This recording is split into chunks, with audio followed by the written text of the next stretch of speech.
fakta bahwa anak-anak itu sekarang belum tentu dia baik-baik saja walaupun diam.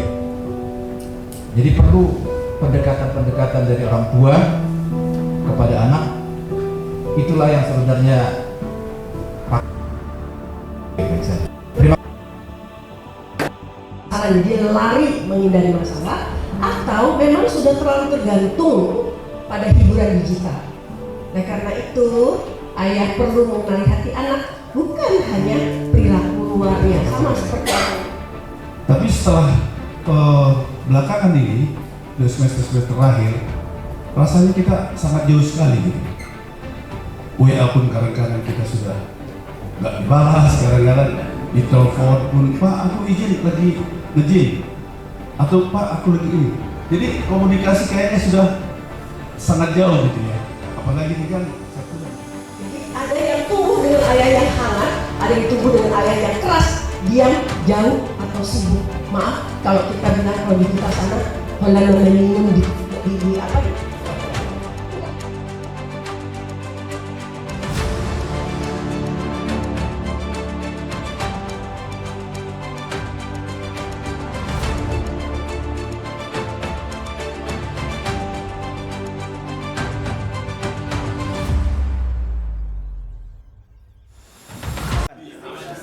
Semangat pagi, Pagi, pagi, pagi, amat luar biasa.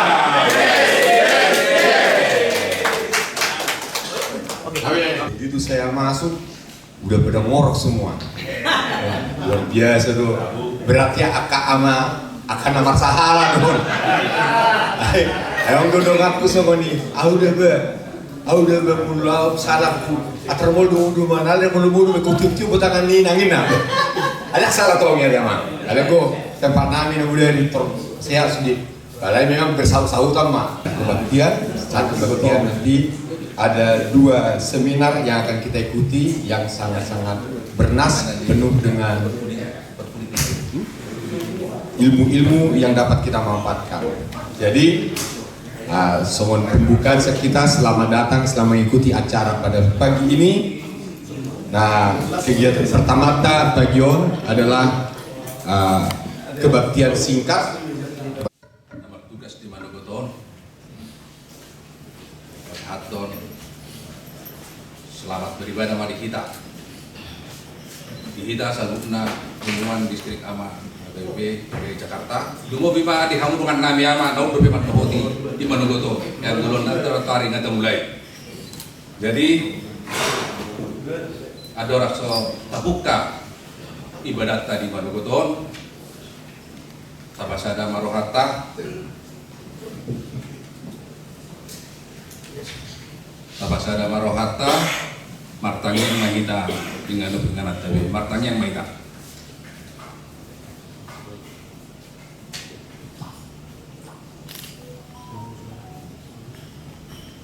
Amin.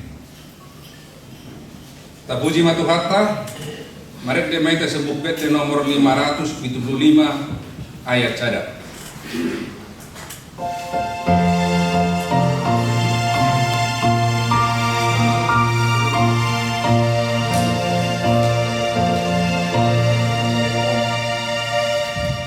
Puji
pujung ningolu nami, saya pujung nami maho ale debata manami na di bano kijang.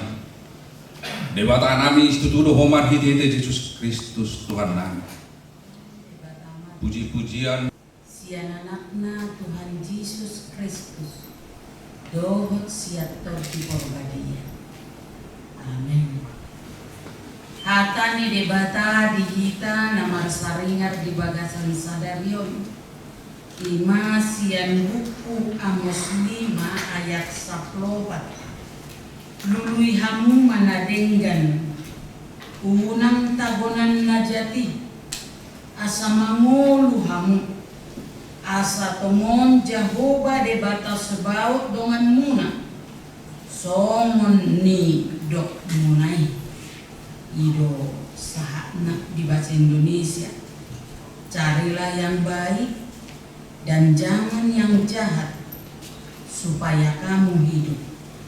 Dengan demikian Tuhan Allah semesta alam akan menyertai kamu seperti yang kamu katakan. Demikianlah firman Tuhan. Akka amalani disomong molo dan tarpai motamu be yanak kotai. Biasanya bamangido tolong na, bamulo dak tutulang na, ba alama ubadita. Namato asapai coba anki ala dan tarajaria.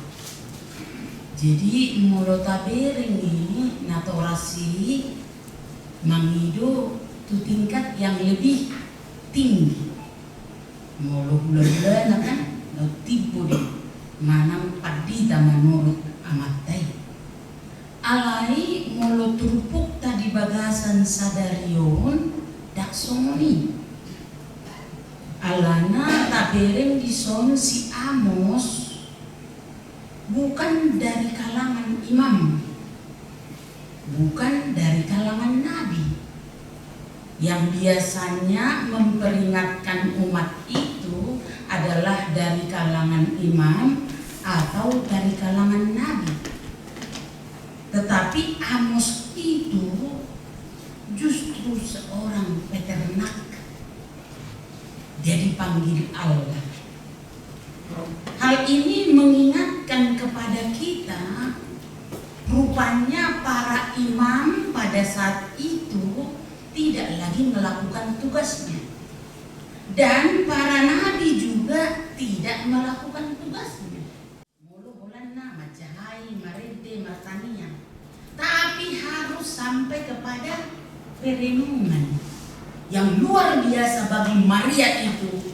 Dungi di pahusor dong itu ibadah daripada Maria yang begitu luar biasa di hadapan Tuhan. Itu ibadah Maria. Dungi di pahusor di bagasan rohana. Karena tingkat ibadah yang benar adalah kesanggupan orang merenungkan firman itu di dalam hatinya, merenungkan dalam hidupnya, merenungkan firman itu dalam pekerjaannya. Semangat pagi. Pagi. Amal luar biasa.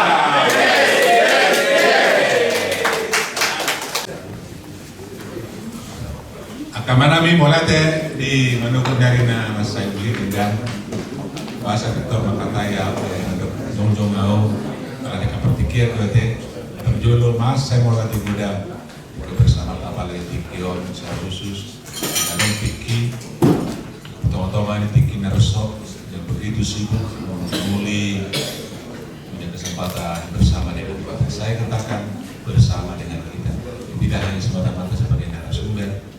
Karena untuk luas amah KBP distrik DKI Jakarta dan Mangdumoli jemaahnya KBP Kebaru.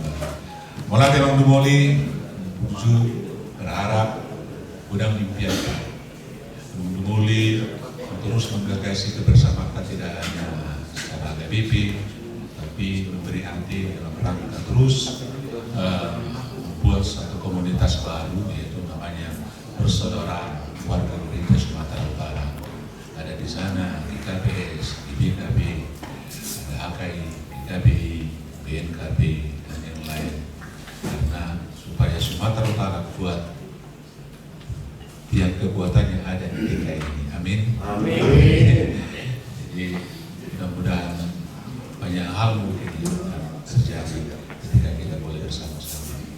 Silakan Amang, tema sengaja lupa Amang, semua pasti aku deh. Masa boleh untuk musim duty perkenan aku, masa boleh musim atas agama namanya pematokon, itu apa itu? Iba Amang, itu harus untuk boleh tidak sama ini pun.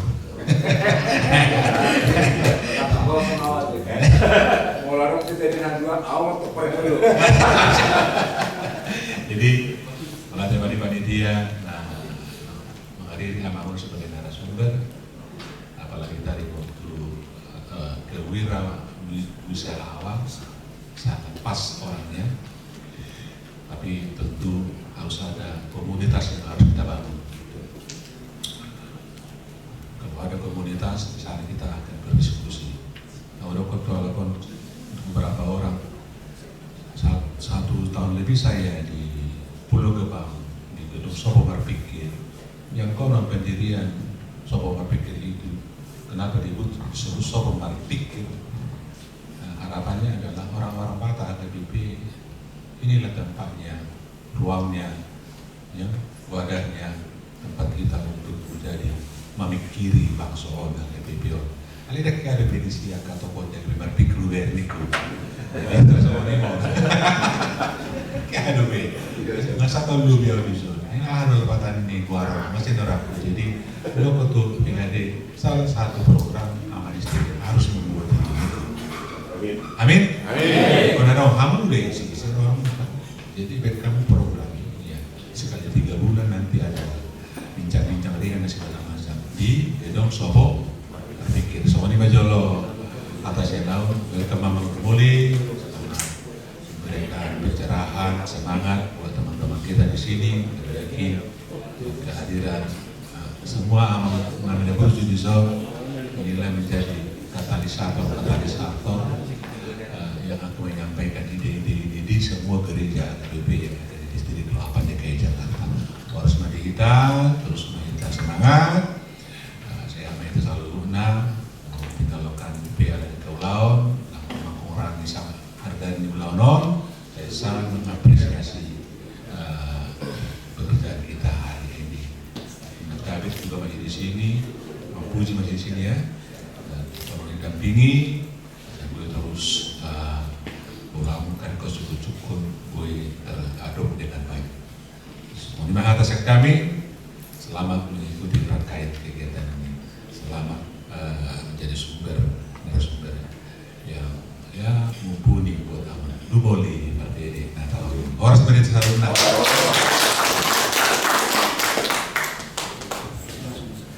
Mulai tema Amang selamat sampai tujuan Amang Pareses doinang.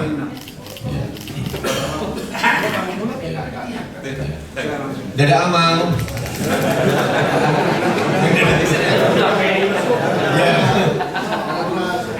Ada inang, dada inang. Ya, salah satu dada inang ya. 2024-2026 terakhir saat ini beliau bekerja di PT Pale Eksploitasi Indonesia, PT Sumbawa Timur Mining dan PT Sumbawa Timur Geothermal. Jadi sesuai dengan tema kita dari iman keluarga menuju kewirausahaan berkarya, beliau kita minta untuk moderator. Untuk waktu kami serahkan kepada Amang Dr. Hulu. Mulai Amang MC. Oras. Penumpang ya, Saya berdiri ya supaya semangat sedikit. Jadi Amang biar kita terlalu berisik. khususnya kaum mama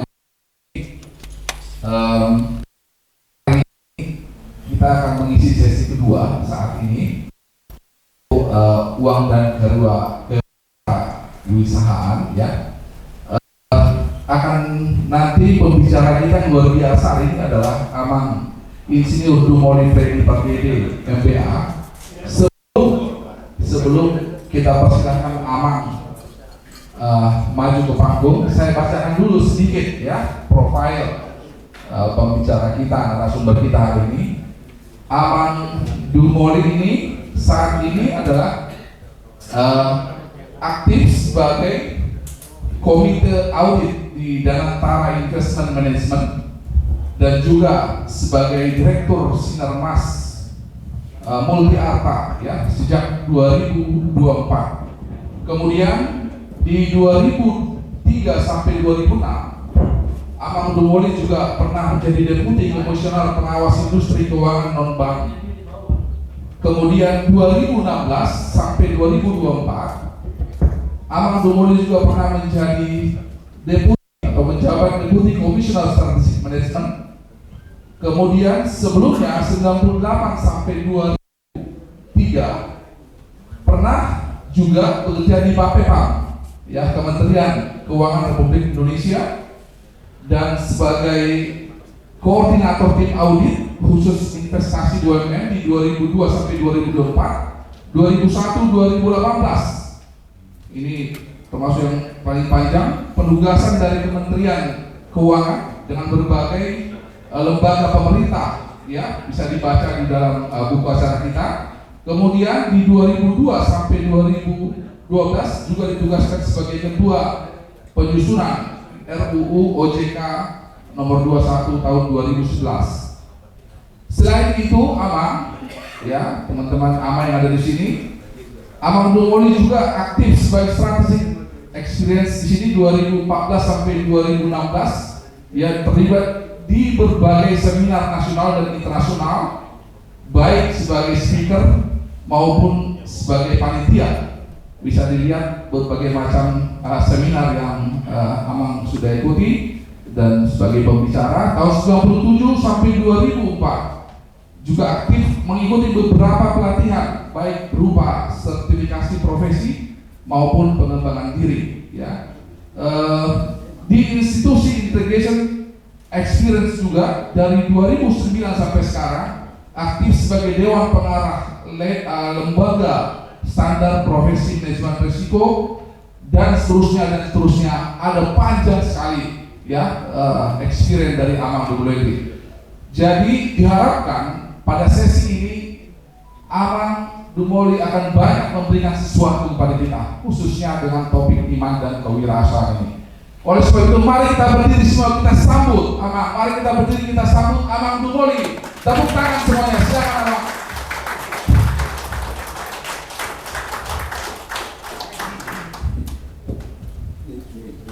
Sudah bunyi ya? Ya, saya serahkan mic ke Amang. Enggak, dipersilakan dulu. Oh iya, sorry, maaf. Silakan dulu Pak. Semangatnya. Saya mau agak berdiri ya, nggak apa-apa ya Mang ya. Tapi sebelum kita mulai, saya mau mengajak kita dulu berdoa supaya kita dapat hikmat pada acara pagi hari ini. 1 detik, 2 detik pun kalau Tuhan berbisik kayak kita bisa menyebabkan ribuan tahun dampak baiknya untuk kehidupan kita, perubahan-perubahan yang penting dalam kehidupan kita. Mungkin kita ribuan tahun mendengar orang bicara, belum tentu kita berubah 1 detik dalam kehidupan kita kalau Tuhan gak ikut campur. So, mari kita berdoa. Ya Bapak ya Tuhan, terima kasih kami berkumpul di sini yang bersaudara di dalam kerohanian kami. Yesus Kristus Tuhan kami, seperti yang Kau amanatkan kepada Paulus bahwa kami adalah sebadan sedaging satu roh dalam Kristus Tuhan. Beri saya hikmat bicara, berikan saya kecerdasan, berikan pula kata-kataku menjadi ilham inspirasi di hati anak, sehingga mereka nanti sepulang dari acara ini banyak hal-hal yang berbuah, berkreasi, menciptakan sesuatu untuk membesarkan keadaan Tuhan di HKBP. Dengan kerendahan hati Tuhan kami mengucap syukur dan terpujilah nama-Mu ya Bapa, dan ampuni segala dosa kesalahan kami di dalam nama Anak-Mu Yesus Kristus Tuhan kami, Allah Bapa dan Roh Kudus. Amin. Amin. Saya perkenalkan diri saya sedikit nama. Saya dari HKBP Kebayoran Baru.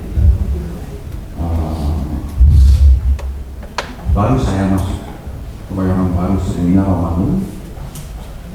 Jadi saya mungkin kalau bahan ini bahan pengetahuan yang saya punya alami, semacam gambaran buat kita bahwa apapun adanya kita sebagai orang tua, sebagai ayah, bisa jadi penilaian yang kita bayangkan dari anak kita tidak sama dengan yang kita harapkan. Namun satu hal yang pasti bahwa rasa cinta kita itu pada akhirnya mereka memahami. Kita ingat bro juga semboisa. Kalau persilakan hormat.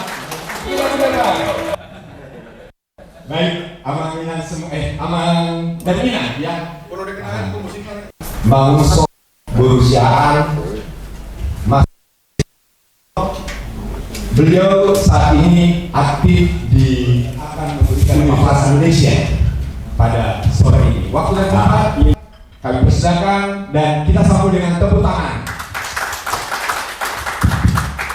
Persilakan. Shalom. Shalom. Apa kabar? Luar biasa. Oh yes. Luar biasa, yes. Halo, apa kabar? Luar biasa. Yes.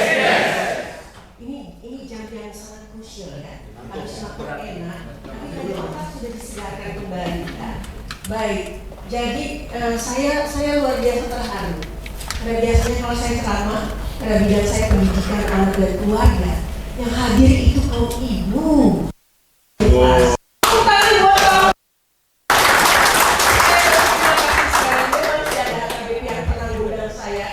Dari kelompok AMA, tetapi ada protesnya juga karena saya waktu itu topiknya adalah bagaimana sebenarnya perasaan, hati, pikiran istri terhadap suami atau di dalam keluarga. Saya diprotes tentu aja Ina perempuan, jadi Ina menangkan semua yang positif tentang perempuan. Loh, memang mau bicara perempuan, bicara siapa? Kalau nggak perempuan, memang laki-laki mau bicara terhadap perempuan. Nah, ya. Ada juga orang Batak ini gitu lah. Protes nggak sah. Jadi karena permintaan panitia dan saya memang sangat serius untuk memilih topik ini, saya sukacita menyiapkan materi. Amang udah lihat materinya ya, dan mungkin yang agak kepo, ada kepo ya, kurios sedikit ya, sudah lihat mungkin. Dan maaf kakak kalau ternyata tugas, tanggung jawab dan juga peran Bapak Ama itu luar biasa ya. Dan untuk itu saya bersyukur dengan panitia yang sudah melihat bahwa untuk pertumbuhan gereja di mana terbelakang dibandingkan itu bertugas mengamukur lucu ya kamanya teh alih biasa ikut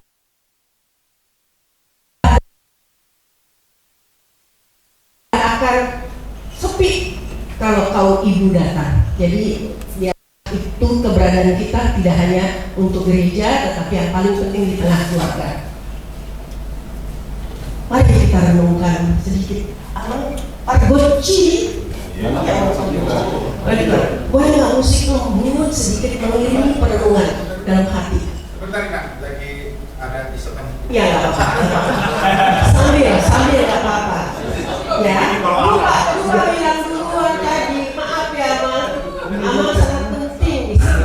Karena musik itu menyentuh hati, nurani. Ya, sedangkan apa yang dilihat di sini itu menyentuh kognitif, pikiran kita. Laki-laki banyak dikuasai oleh pikiran, kurang dikuasai oleh hati dan emosi. Lembut aja Amang ya, instrumental. Coba ada 5 poin, Amang bisa mungkin menulis di catatan belakang sedikit-sedikit saja. Renungkan sejenak. Ketika anak mengingat saya sebagai ayahnya, kata apa yang mungkin muncul?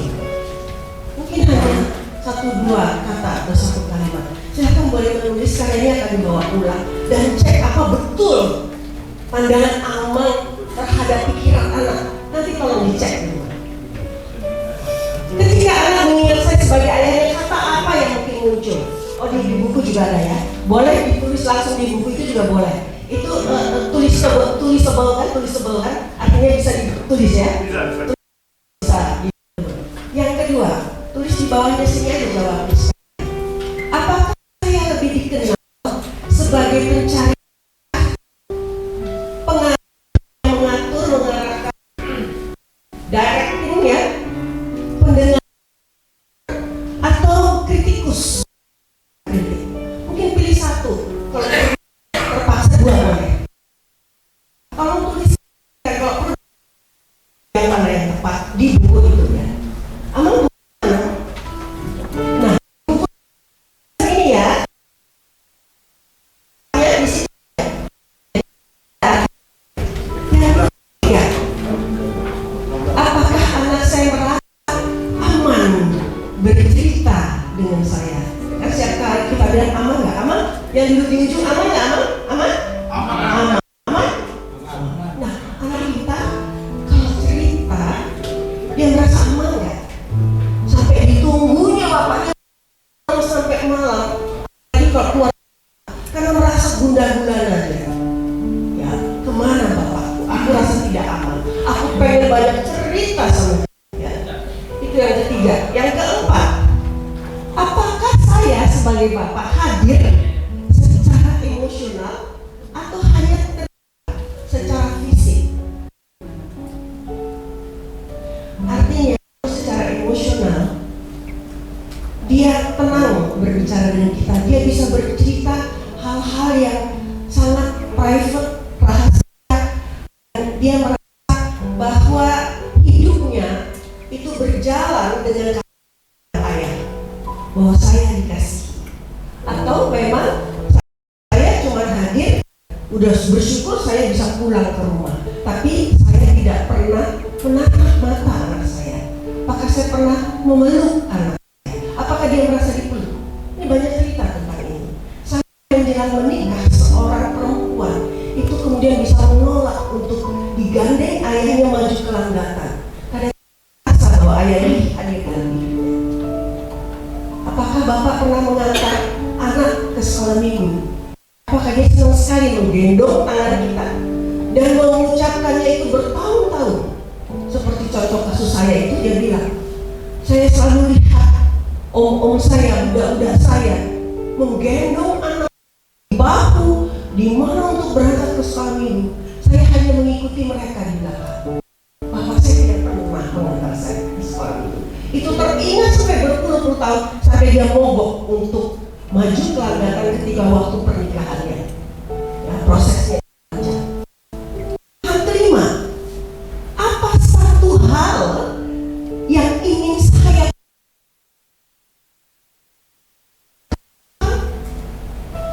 saya ingin, apakah itu waktu, apakah memberikan telinga, atau memberikan kesempatan untuk dia boleh peluk saya, atau saya peluk saya, whatever. Adakah satu hal yang ingin saya perbaiki sebagai ayah yang selama ini mungkin belum saya pernah berikan?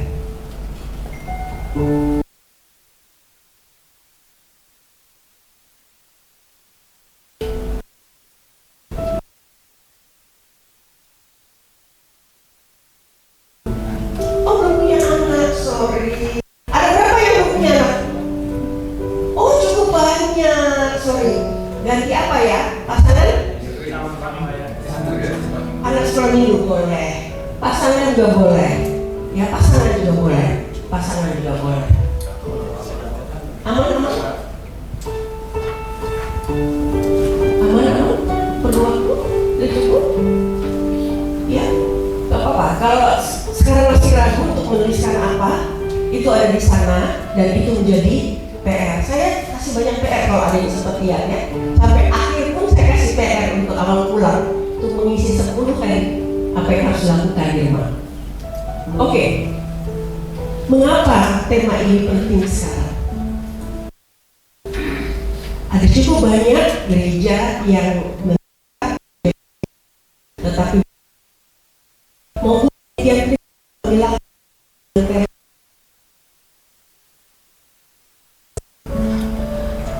tema keseluruhan yang diberikan panitia itu menyangkut anak dalam era digital, ya.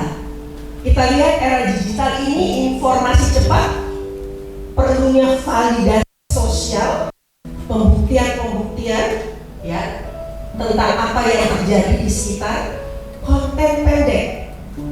Karena saya di TikTok dan sebagainya juga kontennya, atau IG juga kontennya pendek, dan mereka melihat itu dengan cepat.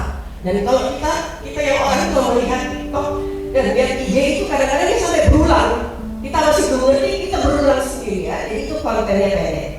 Dan relasi dan dunia maya yang pada saat ini menjadi hal yang prioritas. Bahkan kami di tugas kami di mahasiswa psikologi UI juga kami mencek bagaimana penggunaan AI di sekolah, di dunia pendidikan ya, itu sangat menarik. Banyak keluarga mengalami kedekatan fisik tapi berjarak secara emosional. Saya pikir kita sering lihat lah ya, foto-foto di mana orang duduk di restoran dimanapun ya, kelihatannya duduk berkeluarga tapi masing-masingnya yang gadgetnya ya. Artinya yang jauh jadi dekat,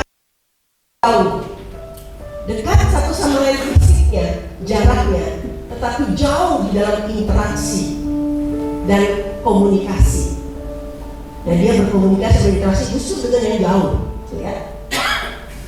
Ayah tidak hanya berperan sebagai pencari nafkah, tetapi juga pembentuk karakter, value, dan rasa aman. Untuk itu ini diangkat bahwa fungsi kita bukan hanya mencari nafkah. Bahkan generasi sekarang, pada waktu sekarang yang sudah punya cucu, yang sudah mengawinkan anak ya, itu yang milenial, kita mencari menantu yang sama-sama bisa bekerja, betul? Supaya bisa membangun keluarga. Karena kalau salah satu saja yang bekerja, itu kelihatan timpang. Pertama, yang kedua, anak-anak kita mau laki-laki apalagi perempuan sekarang sekolah tinggi nggak cukup S1, mereka sudah sampai S2. Dan orang tua akan merasa investasinya menjadi sangat sia-sia kalau anak itu jadi ngurus anak dari dapur saja, betul? Ya. Tapi saya selalu ingatkan, kami di Menteng sudah ada bina pranikah sejak Amang David Sibuya jadi pendeta gereja kami ya. Itu sudah teratur bina pranikah. Dan di situ psikologi masuk, kesehatan masuk, budaya masuk, tidak hanya spiritual. Ini penting sekali diperhatikan gereja-gereja KPPI. Karena anak-anak kita sekarang ya di sekitar kita belum sampai 5 tahun usia pernikahan mereka sudah bubar. Ya. Karena itu tadi bisa saja waktu menikah mereka mengatakan oke-oke saja. Begitu masuk tua, apalagi ini di tempat laki-laki ya, karena katanya udah dibayar begitu mahalnya ya. Perempuan ini tidak boleh bekerja, tidak boleh berkarir. Padahal pada semasa sekarang perempuan lebih mudah mencari kerja daripada laki-laki, betul? Itu kelihatan sejak masa pandemi. Masa pandemi PHK. Perempuan tetap ada yang tidak bekerja, apapun caranya. Resmi bekerja ataupun dengan jadi tiba-tiba dia bisa catering, tiba-tiba dia bisa melakukan segala satu, perempuan yang bisa melakukan. Oleh karena itu ayah itu perlu melihat bahwa dia, maaf ya, bapak-bapak bukan lagi pencari nafkah sekarang ini. Kami di Naomi ya, itu banyak yang sudah ditinggal suaminya sejak anak masih kecil sampai dewasa. Mereka lah pencari nafkah. Karena kami mengatakan punya tekad, sekali Naomi tetap Naomi.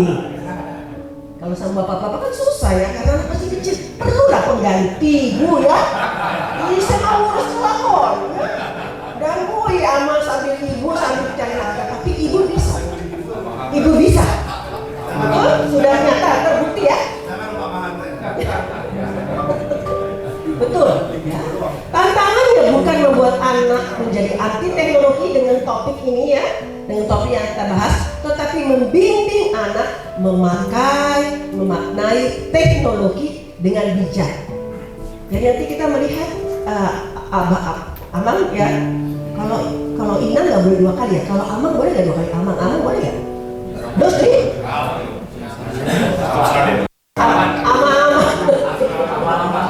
Ama ya, para asma di sini para bapak ya, melihat bahwa kalau anak-anak jago nggak boleh tidak tahu sama sekali tentang teknologi itu.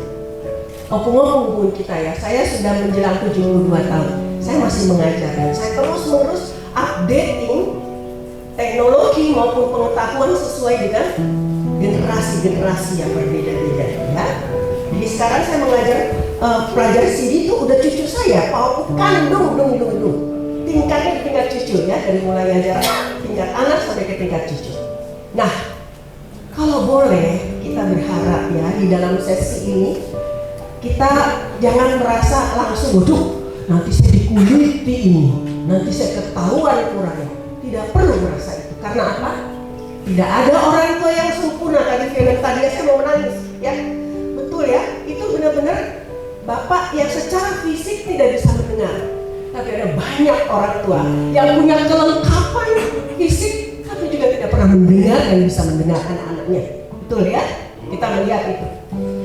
Nah, tidak ada orang tua itu sempurna, makanya kita sekarang sedang belajar dan akan selalu belajar. Saya berani ngomong begini karena saya buktikan dalam hidup saya.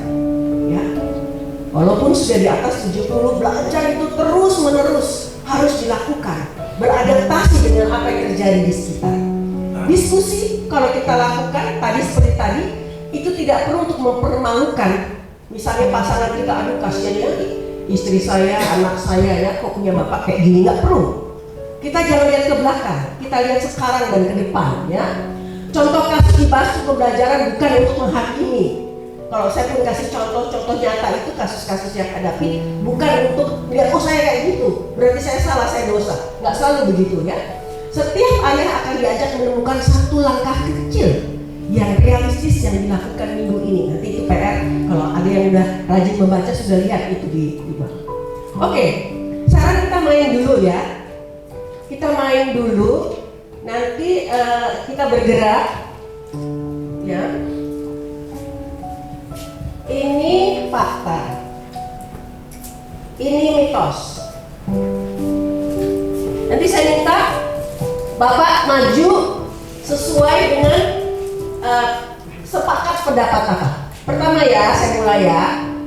Mitos pertama, jadi bergerak ya dengan cepat itu kurang ini ya, terlalu sempit ya. Ini yang mitos, ini yang fakta. Kumpul di sini ya, dipilih ini, didekati ya. Oke. Ayah yang sudah bekerja keras dan memenuhi kebutuhan keluarga berarti sudah cukup hadir bagi anak. Mitos fakta. Ayo sini, ayo bergerak, maju. Keliling di sini. Ada yang mitos nggak? Coba. Ayo jangan malu-malu. Ayo terus maju. Ayo biar nggak ngantuk. Bergerak. Ini fakta, ini mitos.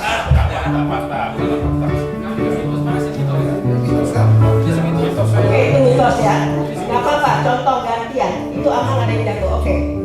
Oke ya. Menurut kelompok ini bahwa ayah sudah bekerja keras, sudah memenuhi kebutuhan keluarga, sudah cukup hadir buat anak. Boleh tahu pendapatnya? Aman ada anak? Ada. Menurut saya ini fakta. Ini mitos apa fakta ya? Salah alamat kalau gue. Salah alamat. Mohon maaf.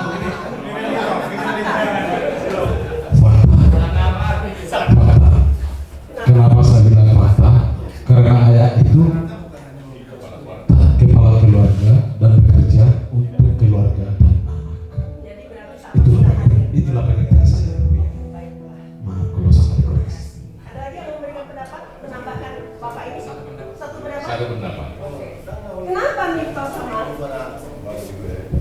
Karena hanya memikirkan kebutuhan jasmani saja tanpa memikirkan secara psikologis dan spiritual dan lain sebagainya. Ini tadi bukan dicatat, Aman tahu nggak namanya? Mana sih Aman moderator? Oh udah, lihat ini namanya ya, kalau nggak hafal ya. Oke, ada lagi yang mau menambahkan? Aman, karena moderator saya mau bantu saya mencatat siapa yang aktif. Karena jadi anak saya kan ada 3. Sebenarnya mereka itu tidak melihat saya bawa uang atau apa gitu ya, tapi butuh perhatian maupun pelukan, itu aja sudah cukup dari mereka sebenarnya. Ada tambahan dari penjelasan itu? Soalnya serius kan yang mau.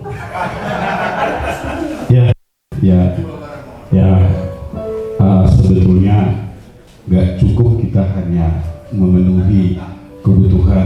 rumah itu secara jasmani gitu ya. Jadi perhatian, kasih sayang dan lain-lain. Jadi saya mengatakan bahwa itu mitos. Baik, kita lihat jawabannya. Tepuk tangan buat kelompok mitos. Ya, silakan.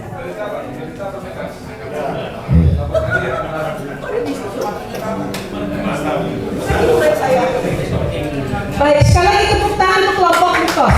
Baik yang berdiri di sini maupun yang duduk. Ya, sudah tahu ya kenapa? Nafkah itu boleh penting, tapi anak juga membutuhkan kehadiran emosional dari ayah. Untuk didengar, untuk diajak bicara, untuk diarahkan, didoakan dan ditemani dalam keseharian, termasuk dalam dunia digital. Ya, nih. Baik. Mitos yang kedua.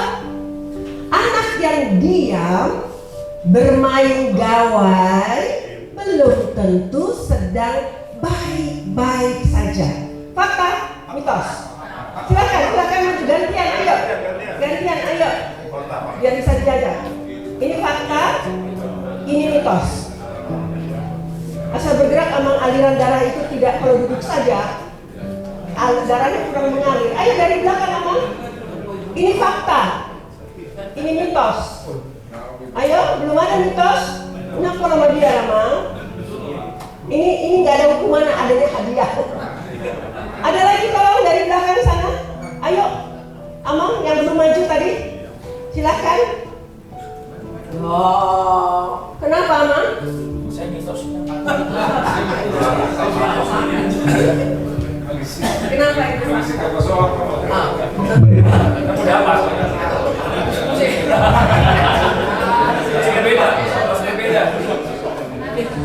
Terima kasih.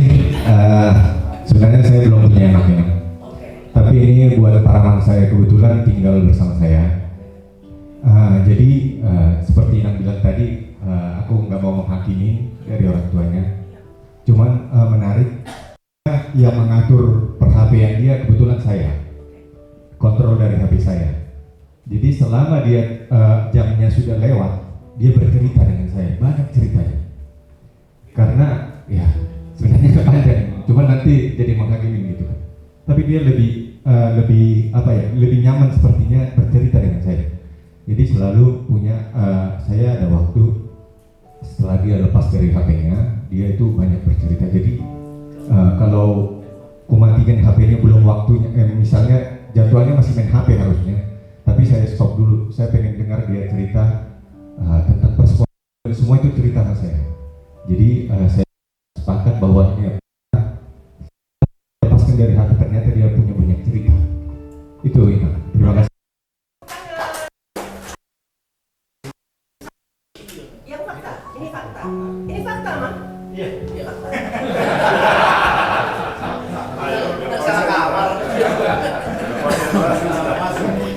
Ya, jadi ini fakta. Karena memang anak kita yang diam saja atau bermain anggaplah gadget HP belum tentu itu baik-baik saja. Iya, karena memang kadang-kadang karena teknologi sekarang itu teknologi sekarang anak-anak kita lihat bisa sendiri rame di kamarnya, hanya sendiri tapi rame, bisa sepi di tempat rame. Jadi itu fakta bahwa anak-anak itu sekarang belum tentu dia baik-baik saja walaupun diam. Jadi perlu pendekatan-pendekatan dari orang tua kepada anak. Itulah yang sebenarnya baik-baik saja. Terima kasih. Edwin Purba. Anak yang diam bermain gawai belum tentu sedang baik-baik saja. Jadi gini jadi anak aku kan di kamar, saya di ruang tamu, ya. Tapi dari kecil aku dekat sama anak saya, jadi saya selalu teman orang bule, istrinya, suaminya teman saya Marga Tommy. Jadi dia aku, Win kalau punya anak, dongengin terus dari kecil, dongengin terus. tiba-tiba sekarang udah kuliah di SMA, jadi namanya anak gadis kan ya, makin lama makin nggak mau deket bapak aja kan.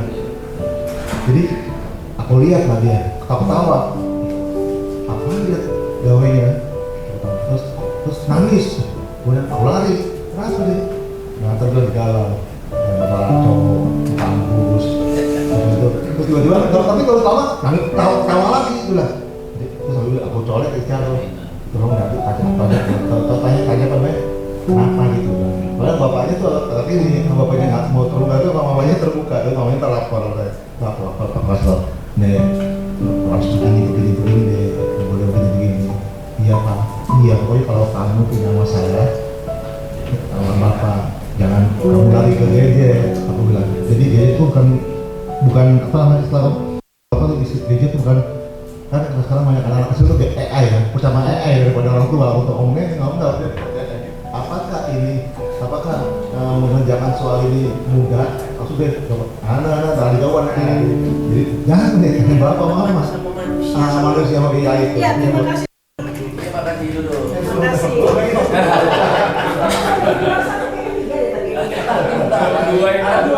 Bayangkan aja misalkan.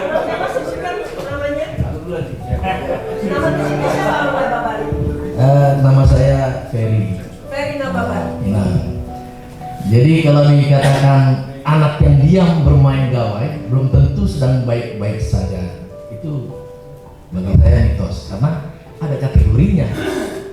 Kalau dewasa mungkin dikatakan fakta, tapi kalau anak-anak yang selama ini saya lihat dengan mata kepala, anak-anak tuh cengeng, kasih gadget, diam, selesai urusan. Iya kan? Selesai urusan. Ini makanya kategorinya yang mana dulu? Nah, makanya saya bilang kategorinya apa dulu? Dewasa kah atau balita? Ya, kalau dari balita yang saya lihat banyak lah. Selesai. Rewel tidak mau makan, nanti gak kasih main HP ya. Oh iya makan. Selesai urusan. Masalah orang tua yang masalah orang tua juga memang itu yang kita ini. Jadi itu yang sementara bisa saya sampaikan. Ya, terima kasih dengan atur. Kebetulan memang anak saya masih kecil juga, nah. Jadi memang kan sebetulnya nggak gitu, karena saya juga memang membatasi. Iya, setuju. Karena saya kecil dari nah. Kenapa? Iya. Jadi kenapa? Karena saya batasi dalam penggunaan gadget itu dalam hal seperti ini. Nah, misalkan mereka ada grup, situ grup untuk anak-anak tugas dan sebagainya. Berarti kan itu mengenai hal-hal yang baik-baik saja. Dan yang kedua adalah mengenai kami batasi terkait mengenai mereka suka main game memang. Jadi itu ada batas waktunya. Jadi kalau menurut saya tadi sedang tidak baik-baik saja, tidak ada, karena kebetulan anak saya anak kecil. Jadi memang itulah salah satu fasilitas yang digunakan untuk hal yang baik-baik saja menurut kami orang tua. Seperti itu. Terima kasih, tepuk tangan. Boleh kembali. Dia lari menghindari masalah atau memang sudah terlalu tergantung pada hiburan digital. Nah karena itu ayah perlu mengenali hati anak, bukan hanya perilaku luarnya. Sama seperti Amang yang di sini tadi udah mengembali sama saya. Amang Edwin. Ya, Amang Edwin yang diingatkan sebelum punya anak sama teman gitu ya. Artinya kita sendiri ikut gaul. Dia datang tidak menegur dan tidak biasanya cerewet begitu, kok tiba-tiba dia buka gawai, pasti ada masalah. Ini yang terakhir ya, sebenarnya ada 4 tapi kita 3 saja. Ayah tidak harus menjadi ahli teknologi, tetapi perlu tahu apa yang digunakan anak di dunia digital. Fakta atau mitos? Silakan gantian dong. Gantian main, ayo. Silakan. Fakta atau mitos? Silakan Amang. Yang di belakang sana. Biar nggak capek duduk, bergerak dikit, mengalir darahnya. Ya Amang, terima kasih. Siang kiri di belakang. Silakan Amang. Fakta atau mitos? Ini fakta.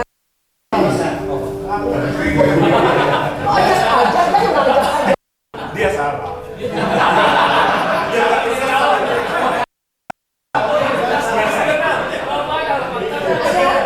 lagi satu lagi.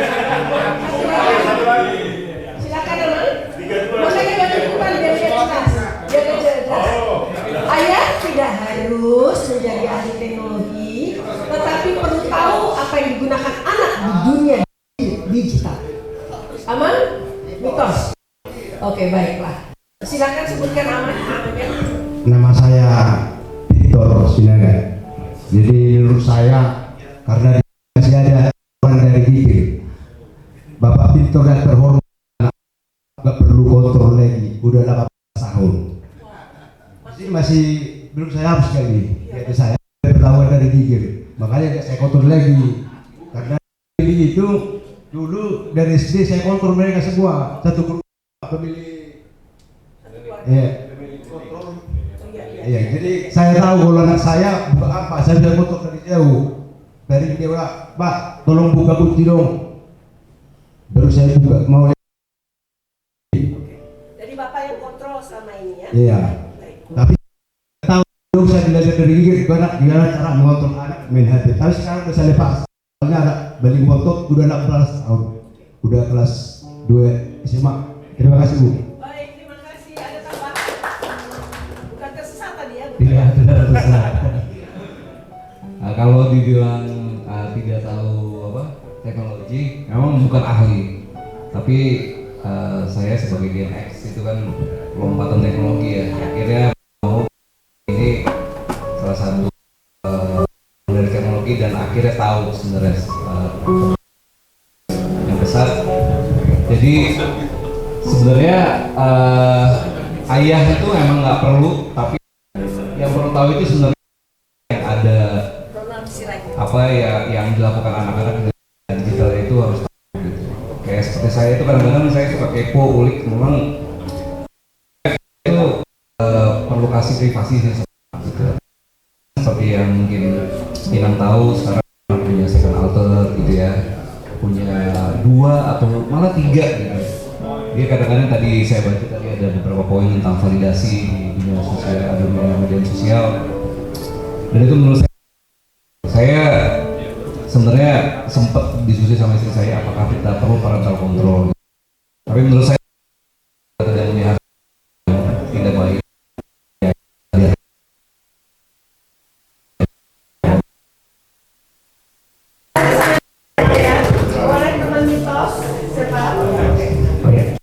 Walaupun gak punya anak tadi soal sedih dari pas Inang Togas punya istri semuanya ini sedih banget gitu ya, tapi tidak untuk kemungkinan untuk diskusi gitu. Saya bawakan dari versi saya sebagai guru sekolah minggu. Menurut saya kita harus tahu, bukan harus ahli tapi harus tahu supaya apa, supaya ketika anak teknologi itu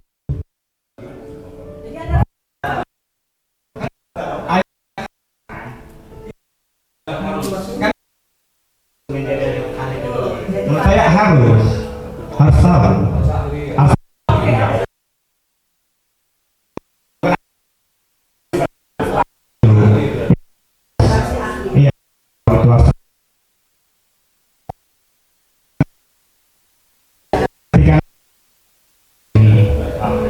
Kita memberi pengertian.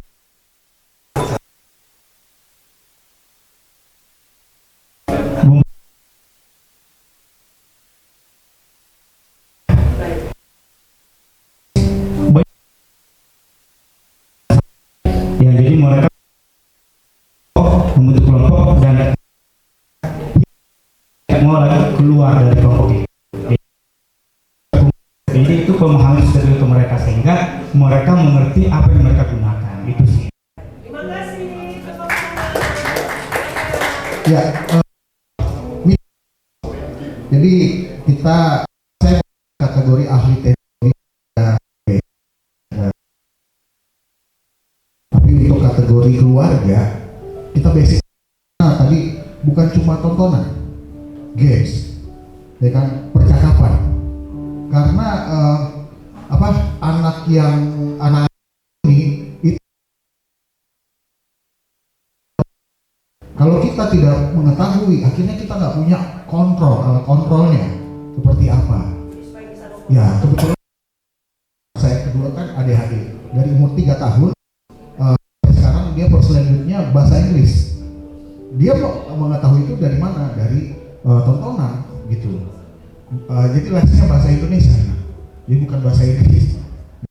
Nah, kita harus tahu, tapi nggak harus expert sekali gitu, harus bikin kode atau segala macam.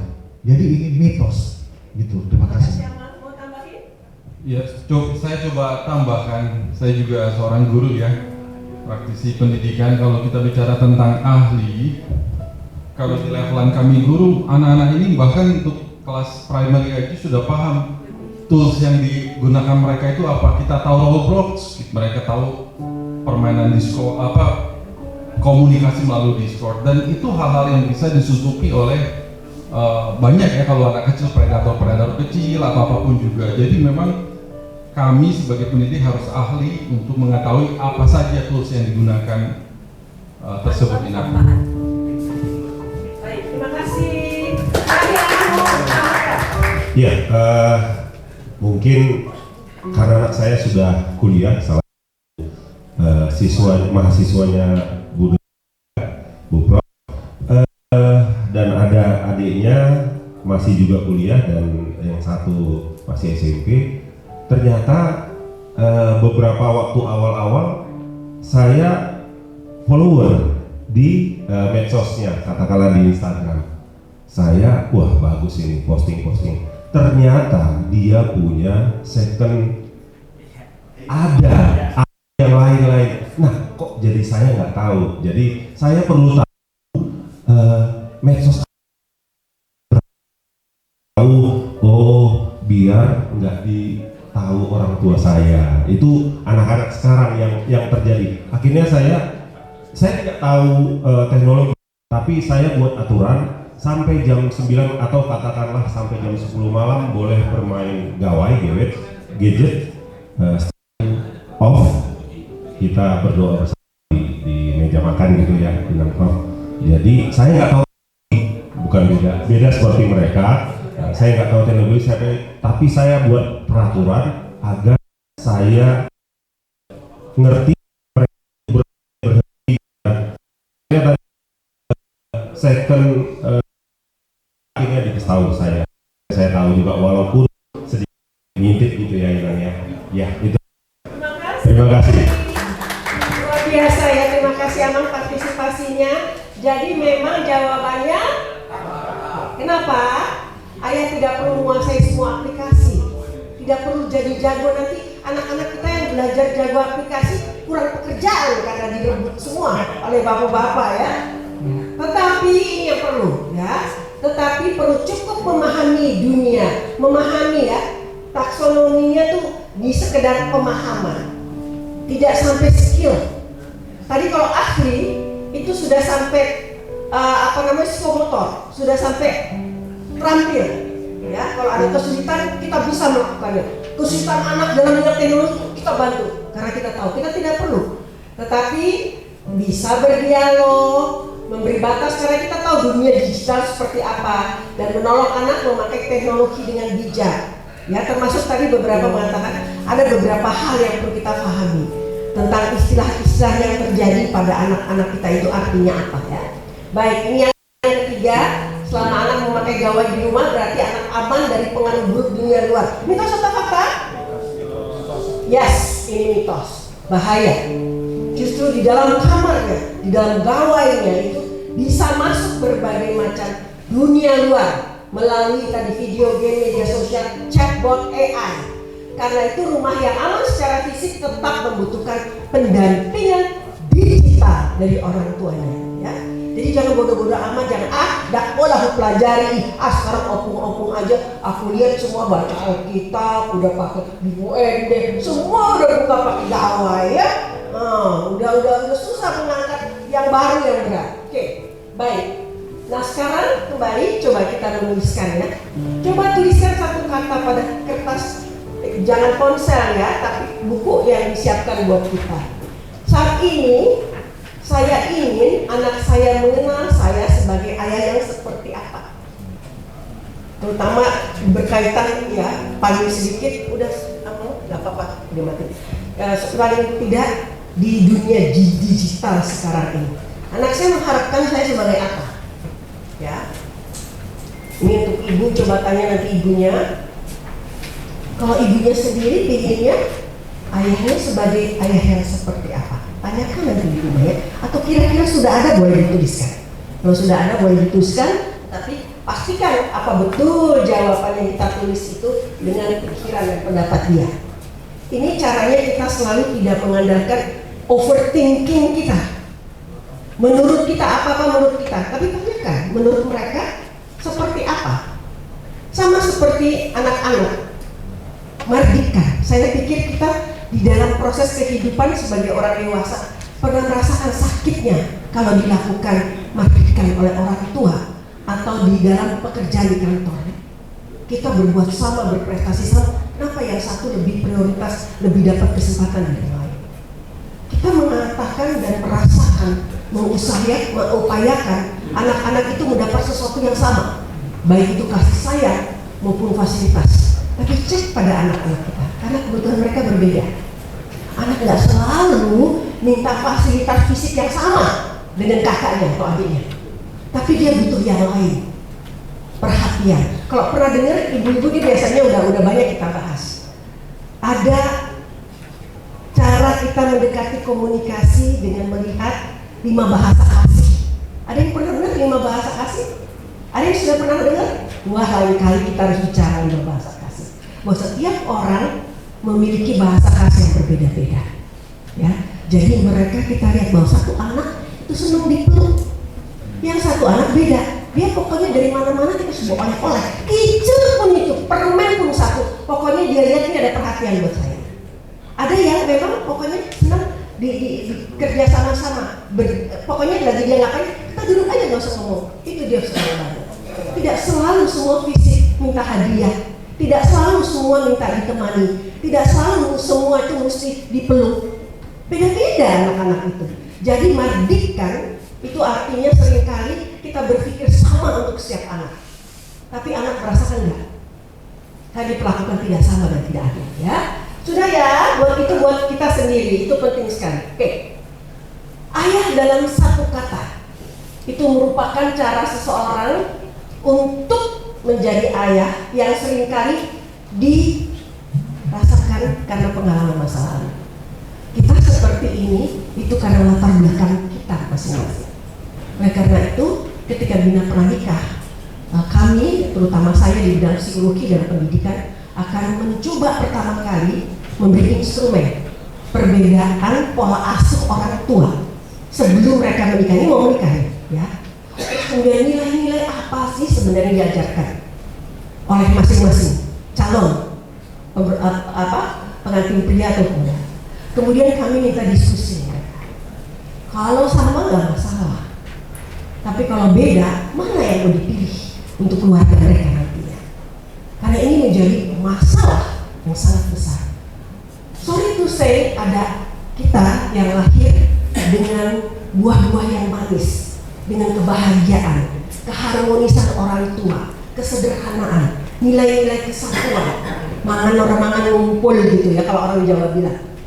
Bersatu dalam susah dan senang. Tapi ada yang diberangkatkan dengan keluarga yang tegas. Semua orang harus punya kegunaan dan manfaat atau sesuatu di rumah ini. Atau bahkan ada yang punya pengalaman seperti piala bergilir. Tidak pernah cukup lama di satu orang tua, di ayah atau di ibu. Karena berbagai macam alasan. Dia pindah ke opungnya, pindah lagi ke amanggurunya, pindah lagi ke namburunya, sampai akhirnya tidak tahu saya dididik dengan cara apa dengan orang-orang berbeda. Ya.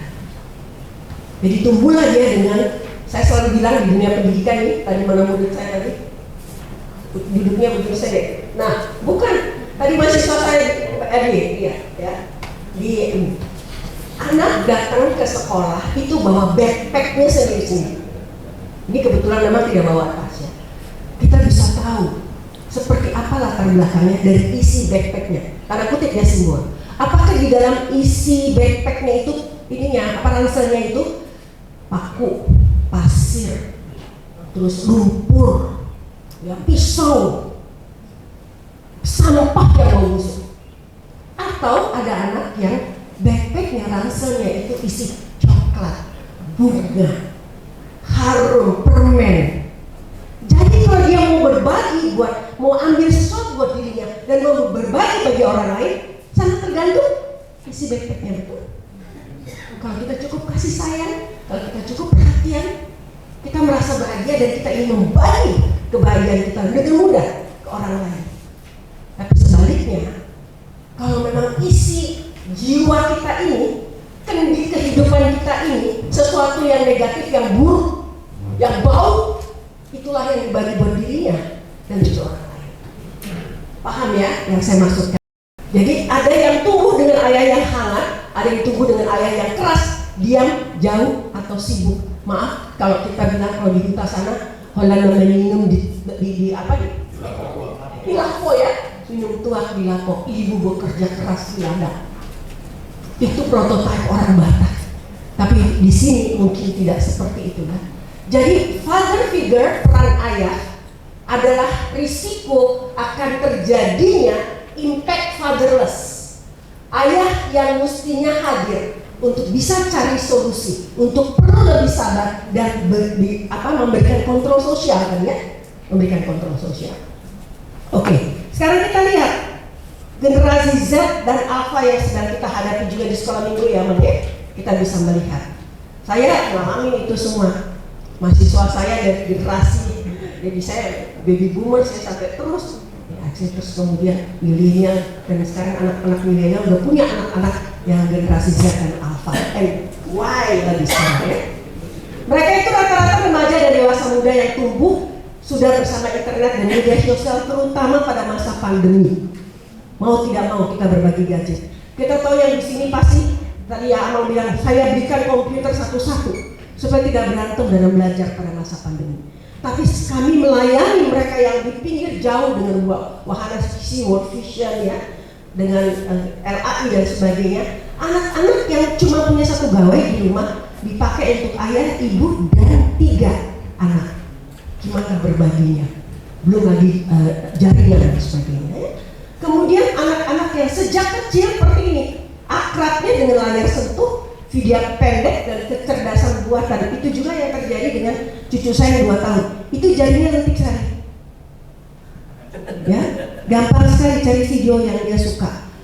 Makanya lebih banyak dia berada di kegiatan yang banyak mainannya, terus TV agak jauh untuk film, dijauhkan dari bawah. Itu penting banget. Mata mereka rusak sejak masa pandemi. 2 tahun, 3 tahun masa pandemi itu anak-anak berkacamata jadinya, ya. Nah ini mereka tuh akrab dengan layar sentuh ya, ini jari gitu ya, video-video pendek dan kecerdasan buatan AI ya, ChatGPT dan sebagainya.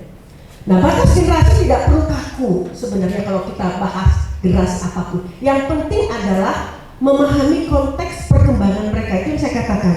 Beda pendekatannya, guru sekolah minggu kan juga gitu kalau kita latih ya. Anak-anak batita, batiga, bawah 3 tahun, balita. Sekarang anak-anak dari mulai bayi digendong, kalau nggak mamanya, opungnya yang ikut sekolah minggu, tapi itu bayi mau tidur, mau bangun, semua sudah masuk ke dalam telinganya, tinggal di otak, dan kemudian mudah dia lihat. Kita pikir dia nggak ngerti apa-apa. Bayi-bayi yang sering dibawa ke gereja, dengar lagu-lagu, dengar khotbah, menjadi sangat tenang tidurnya, itu sebenarnya sedang menyerap. Atau itu ada merajut otaknya dengan apa yang dia biasa dengar. Jadi kalau nunggu sekolah minggu tuh cepat sekali ikutin lagu-lagunya. Kalau dengar cerita senang sekali karena sudah dari kecil dengar cerita itu. Apalagi bawa sekolah minggu. Jangan bilang anak sekecil apapun sudah bisa atau tidak bisa masuk sekolah minggu. Pokoknya begitu ibunya nggak ada yang jaga, bawa anaknya sekolah minggu. Ibunya yang belajar sekolah minggu, tapi anak menyerap. Ya, ini penting sekali. Anak tidak berubah menjadi sendirian. Ya. Lingkungan akses digital itu hadir di situ. Kemudian dia masuk sekolah, dia berada dalam keluarga, makin kecil, makin sedikit sekolah, makin banyak keluarga. Makin dia besar, makin sedikit waktu jam keberadaan keluarga dan lebih besar. Ya. Dan juga pengaruh budaya. Ya. Kita lagi permasalahkan sekarang mengenai bahasa Batak ya. Jadi anak-anak kita itu anak-anak kami yang milenial itu nggak semuanya bisa berbahasa Batak. Maka tadi saya tanya semuanya ngerti nggak sih bahasa Batak? Tentu ketika Pak Jujorhon bahasa Batak juga itu kita harus sudah bisa lihat bagaimana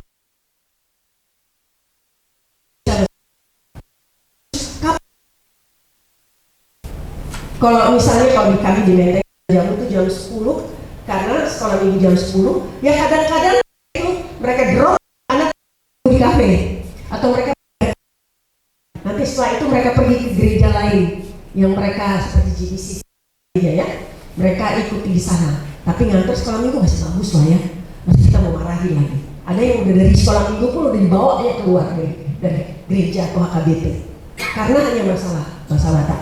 Kami juga punya kursus bahasa Batak. Berapa tahun ya Amang Donasa? 5 tahun? Itu 5 tahun lebih ya?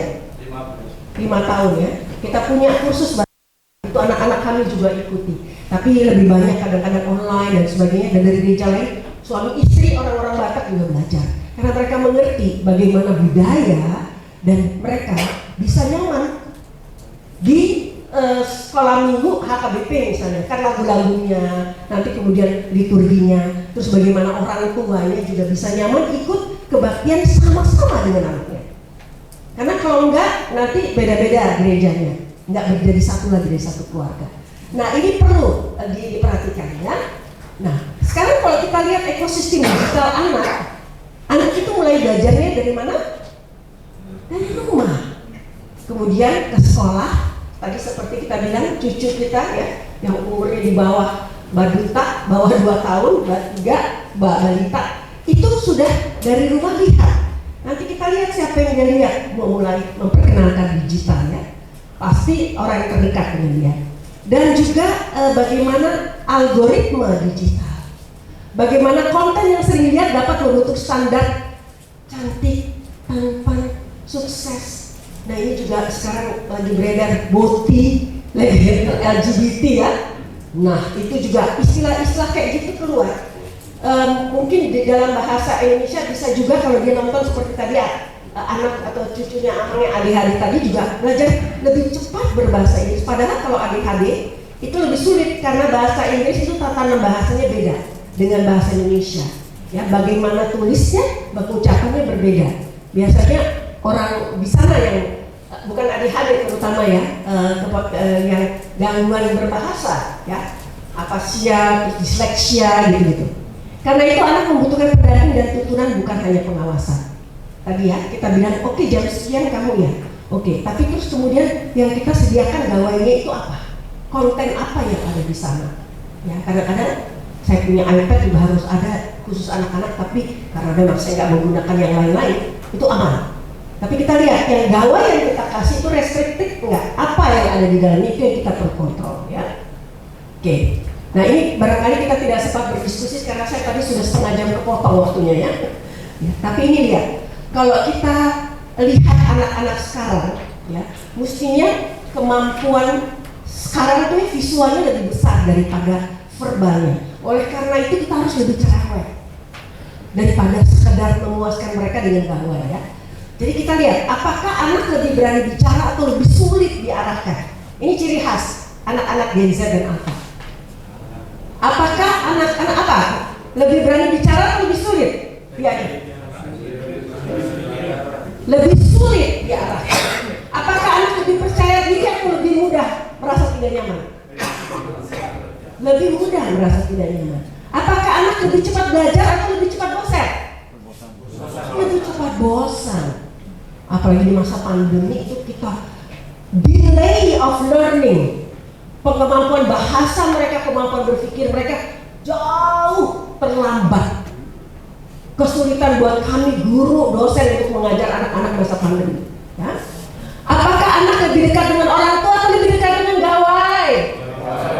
Nah itu fakta, bukan mitos ya para bapak ya. Itu udah bukan mitos, itu fakta. Oke?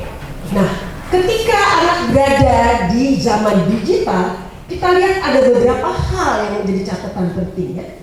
Kita tahu bahwa informasi sangat cepat dan sangat banyak. Kadang-kadang kalau ya mungkin generasi yang lebih muda dari saya pun kalau milenial sudah banyak WAG-nya, sudah banyak line-nya, sudah banyak IG-nya, itu kita terlambat memahami apa yang terjadi. Seperti nggak semua sadar bahwa kemarin itu Jakarta Pusat terkepung habis, ya. Jadi saya udah langsung cek anak-anak menantu cucu saya. Kalian jam segini ada di mana? Oma saya hari ini WFH. Oma hari ini saya sudah sampai di rumah. Saya tidak mendekati, saya udah tahu peristiwa. Saya tahu belakangan. Kalau saya tahu semalam sebelumnya, tentu kita menyebarkan itu cepat sekali ya. Dan responsnya juga instan. Kita lihat komentar-komentar ya. Kalau netizen sekarang yang nggak tertangkap, kemudian dia pikir biasa-biasa, sekarang begitu disebar habisnya. Ya, ada banyak contoh untuk itu. Saya pikir Amang juga pada tahu ya. Validasi sosial muncul dari like dan komentar. Mereka tergantung. Ada FOMO, fear of missing success. Setiap kali anak melihat kesuksesan orang-orang di digital itu ya, di medsos itu, kebanyakan ingin seperti itu.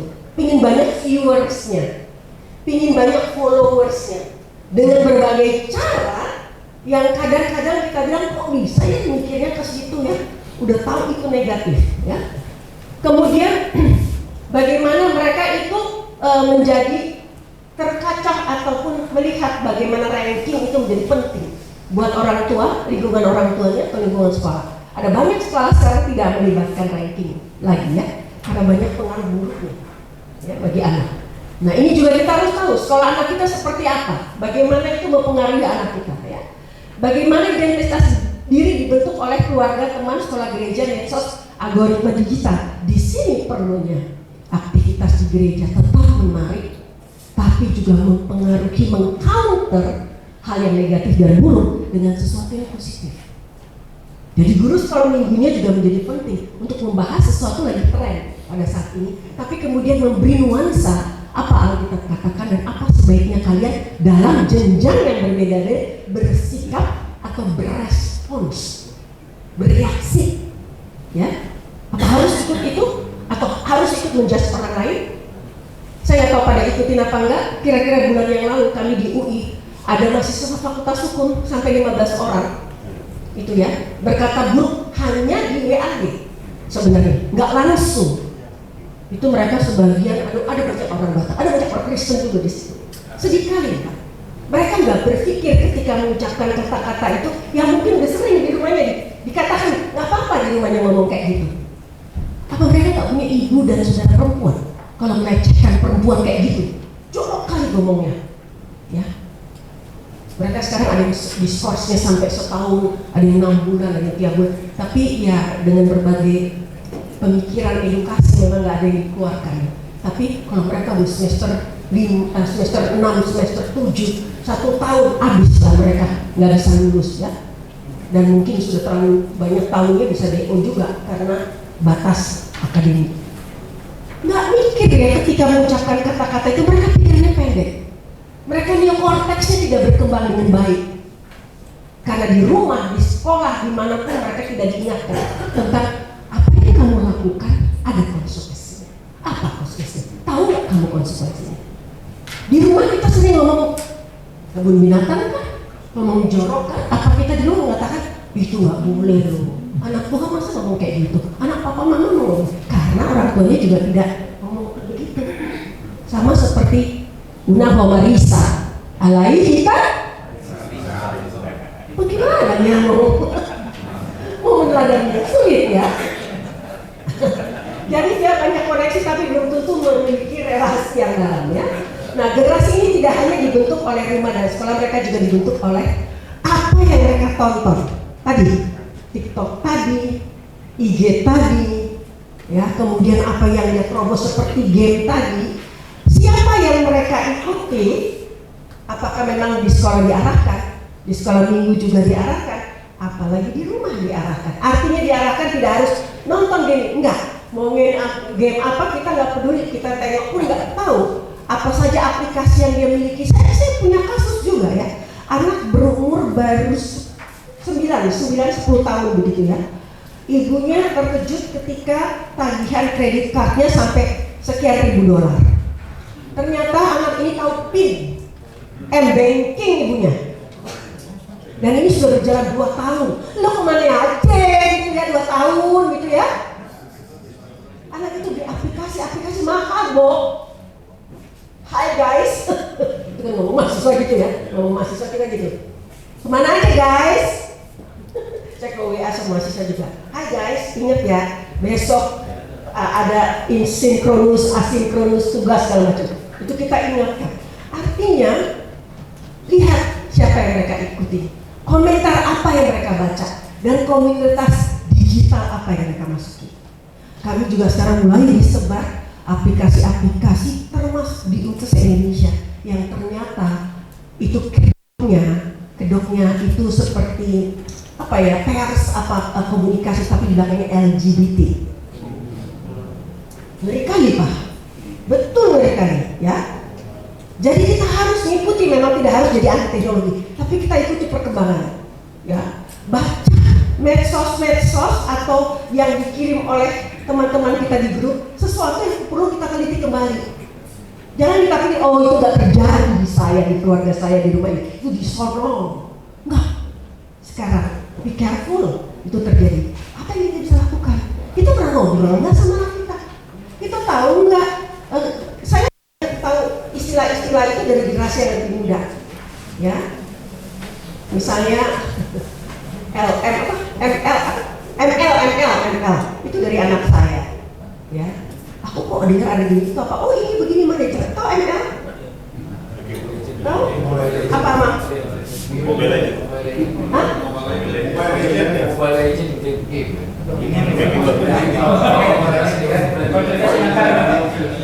Yes. Making love. Bersetubuh, Bo.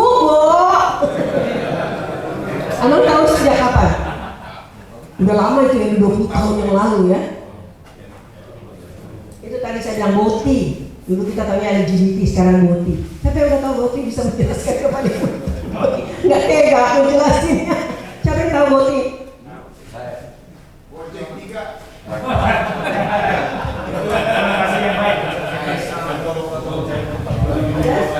Yang mau menjelaskan Boti yang apa Boti? Yes. Jadi saya ingat. Oh yes. Ya Kak. Jadi kalau Boti itu lawannya top. Jadi Boti itu dari kata bottom. Jadi itu adalah LGBT, yang Boti itu adalah yang bergelar sebagai wanita. Kalau ada LGBT. Sedangkan top yang sama-sama pria sebenarnya dua-dua ini. Tapi ada yang Boti, bottom, ada yang top. Kita belajar begitu. Itu aja. Ya. Kadang-kadang kalau nggak kita dengar, kita nggak coba cari tahu. Tapi begitu dengar, aku selalu langsung kepo ya. Apa itu maksudnya? Apa yang terjadi sekarang ini? Itu kita harus bahas.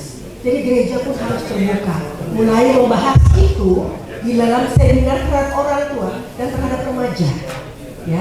Ya kami di Pelajari CD itu kalau masuk seksi psikologi paling sedikit session kami sebenarnya kami sediakan 8 session. Ya, tetapi kadang-kadang tergantung waktu gereja. Kadang-kadang mereka kasih 2, kasih 3, kasih 4, kasih 5, kasih 6. Jadi mereka belajar who am I, me and my God, and me and others. Apa saja yang mereka udah tahu, masalah apa saja yang membuat mereka bingung. Itu tuh harus ada percakapan di gereja. Tapi kalau di mimbar aja kan satu arah nggak mungkin. Ya, demikian juga Bina Pranika maupun pelajar sini. Kalau maaf ya Inang Alam Pendeta, satu arah. Mungkin ditanyalah supaya bercerita nanti pas waktu menikah itu nanti dia kenal di mana dan sebagainya. Tapi deep in their heart, ya, di dalam hatinya, dalam perilaku mereka, apa yang mereka tahu, apa yang mereka ingin tahu. Saya pernah juga kalau biasanya di gereja kami setiap mau pindah kelas 5, 6, kelas besar, kelas remaja, kami bikin reproduksi kesehatan, kesehatan reproduksi atau sex education. Ya. Kita nggak bilang sex education, kita bilangnya kesehatan reproduksi. Jadi biasanya saya pegang anak yang kecil-kecil yang polos ya, tapi mereka kelas 5, kelas 6 ya. Jadi biasanya saya kasih 2 kertas ya, dua gambar lah ya. Nanti mereka bilang, apa yang kalian tahu tentang kesehatan reproduksi? Ya, mereka tulis macam-macam, mereka tempel di pohon gitu ya. Terus satu lagi, apa yang kamu ingin ketahui? Ih, luar biasa polos-polos. Sampai guru sekolah minggunya udah kayak tomat merah, biru. Anak saya tahu sih, zaman dulu ada kondom yang namanya apa rasanya stroberi, segala macam. Tapi mereka polos dan mereka merasa mereka memang pengen tahu dan lebih baik kita yang menjelaskan daripada orang lain, daripada TikTok, daripada hal-hal lain yang menyesatkan ya. Oke. Mari kita baca sama-sama biar pada bangun. Memang udah dikasih panitia pinter banget ya. Permen itu menggerakkan sehingga otak kita bangun berdenyut ya. Mari kita baca sama-sama 1, 2, 3. Biarlah kita menghadapi kekurangan informasi yang sering kuat adalah mendengarkan pemahaman, menyadari dan memakai informasi. Yes, betul. Hoax itu luar biasa menggerogoti banyak orang. Ya, hoax itu kita aja terus sering menyebarluaskan hoax ya. Kita nggak tahu itu hoax. Terutama kesehatan ya, banyak makan jengkol katanya bisa menyembuhkan ginjal, gula, diabetes.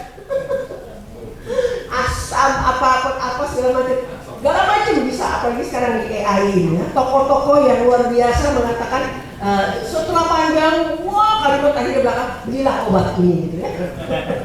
Itu hati-hati, saya juga udah pernah itu. Nah, apa sih karakter era anak di digital pada saat ini ya? Mereka cepat belajar hal yang baru, tetapi tadi benar ya kalian, bapak katakan mudah bosan pada proses yang panjang, pengen yang pendek-pendek, ya. Kemudian lebih berani menyampaikan pendapat, tapi kadang tampaknya membantah, ngeyel kata orang sini. Apa kalau orang Batak bilang? Jugul ya,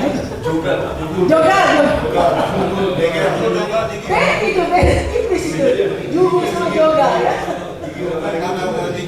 Iya, kayak ngotot gitu keluar otot lehernya itu bawah, gitu ya. Kreatif dan adaptif tetapi rentan terdistraksi. Cepat ya, nangkep cepat, bikin terus begitu udah selesai ya. Yang lain belum, mulai dia ke interupsi orang lain atau dia kerjain yang lain, ambil. Kalau di rumah itu gawainya, dia belum selesai, aku udah selesai, jadi aku boleh pakai. Nah itu yang kita harus tentukan, mengarahkan apa yang harus dilakukan ya. Terbuka secara ekspresif tapi juga rentan untuk insecure. Gampang sekali kalau sudah ada hal yang baru, kemudian dia lihat di medsos atau temennya lama, udah langsung ikut galau ya. Jadi ada terakhir juga, saya sedih mendengar ya anak-anak untuk pendapatnya tentang bakat minat mereka dan untuk memilih sekolah. Udah tahu dari awal dia tuh masuk IPA, terus mau ke dokter. Tapi belakangan orang tuanya terkejut, dia mau ambil jurusan IPS aja. Ya, kenapa? Karena ikut teman. Dia tidak cukup diberi kekuatan untuk meraih cita-citanya. Karena orang bilang kedokteran itu panjang, harus kaya, harus sekolah terus gitu ya, sekolah terus. Kami psikologi juga begitu. Jadi kami sekarang menjadi psikolog itu seperti S1 kelas, seperti kedokteran. Jadi S1 kemudian masuk program profesi 3 semester. Dia jadi psikolog umum. Karena yang berikutnya adalah spesialisasi. Tapi belum ada juga spesialisasi. Sedangkan yang sebelumnya itu ada magister khusus pendidikan, magister klinis dan sebagainya. Jadi ini cepat sekali terjadi, dan bagaimana kita menggiring cita-cita anak kita dari SD. Apakah menetap dan kenapa berubah? SMP, SMA, lihat apa yang dia dengar, apa yang dia lihat dari temannya yang membuat dia merasa nyaman. Bukan orang tuanya, bukan orang dewasa, kakaknya dan sebagainya. Kakak beradik pun, apalagi kalau jarak usianya cukup banyak, kadang-kadang ada saya nggak ngerti, mah ini zamannya beda dengan saya dulu gitu. Mereka sekali gitu ya. Jadi ini cepat sekali ya, rentan terdistraksi, tapi juga rentan insecure, peka terhadap periman sosial dan perbandingan. Itu yang sedang mardikan. Undang kita mardikan. Dari mana kita tahu kita mardikan kalau nggak kita tanya pada orang ketiga, orang lain, memburunya kah, kadang-kadang mbak pengasuhnya. Kalau ditanya, tanyakan dulu. Mereka lebih sayang papa atau mama? Kenapa lebih sayang mama? Kenapa lebih sayang papa? Ya karena papa cuma sayang sama adikku, sama kakakku, mama cuma sayang. Apalagi kalau kita punya anak 3, ini yang masih bertumbuh ya. Jenis kelaminnya sama-sama 3 laki-laki misalnya, atau 3 perempuan. Biasanya yang punya challenge untuk mempertanyakan diri itu yang tengah. Makanya dia lebih aktif biasanya ya, lebih kreatif, lebih tabrak boh gitu ya. Karena dia ingin mendapat perhatian itu. Karena dari atas bajunya pun bekas kakaknya. Yang adiknya yang nomor 3 dibeli yang baru karena sudah lusuh. Udah dipakai 2 kali ya. Sering kali gitu mau sama, padahal dia nggak mau. Yang sama dia ingin berbeda supaya dia merasa kebutuhannya diperhatikan ya. Jadi lihatlah anak-anak tuh satu-satu dengan bahasa asing. Ya. Jadi ini membutuhkan pendampingan untuk regulasi diri dan bahasa digital. Nah, sekarang kita masuk fondasi iman. Saya yakin tadi pagi di dalam ibadah dan juga pemberitaan sebelumnya sudah banyak ditekankan ya tentang ayah sebagai penuntun nilai. Tadi ada yang milih nggak ayah sebagai penuntun nilai? Ya, berarti yang sudah melihat bahwa fungsi perannya sebagai penuntun nilai itu tahu bahwa anak ini perlu ada kelekatan attachment, perlu ada komitmen bagaimana bapak berperan terhadap anaknya ya. Perlu involvement, keterlibatan, tidak hanya fisik tapi emosi ya, dan hal-hal yang bersifat sosial interaktif, dan di situ dia mereka melihat seperti saya katakan yang calon suami istri tadi bila pranikah ya, mereka bawa nilai apa dari keluarga, nilai kejujuran kebanyakan, nilai misalnya kepercayaan, trusting each other ya, atau nilai apa, respect, menghormati. Ada keluarga yang mengatakan mau laki mau perempuan anaknya semua punya hak untuk mengembangkan diri sesuai dengan potensinya. Tidak ada anak yang harus menuruti arahan, perintah atau komando ayah atau ibunya. Biasanya ibu terserah bapak, bapak penentu akhir.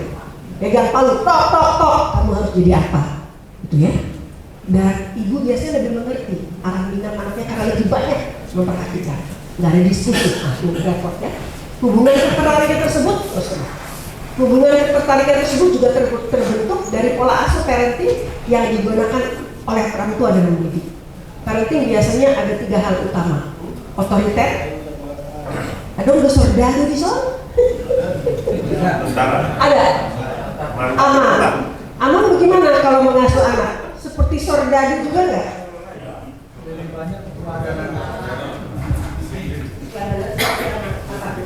Jadi misalnya saya memperkenalkan bahwa semua sisi kehidupan itu harus dia ketahui. Tapi bagaimana nantinya itu terserah dia. Kita orang tua hanya bisa mengantar. Saya memang punya cita-cita anak saya mengikuti langkah saya, tapi dia memilih lain. Dan itu cuma satu anak saya. Anak satu kalau ada tentu ada harapan ekspektasi ya. Betul. Karena mungkin mama nggak turunkan Bu. Dari mulai kecil saya bawa ke kampus untuk melihat apa saja yang dibuat oleh anak didik saya.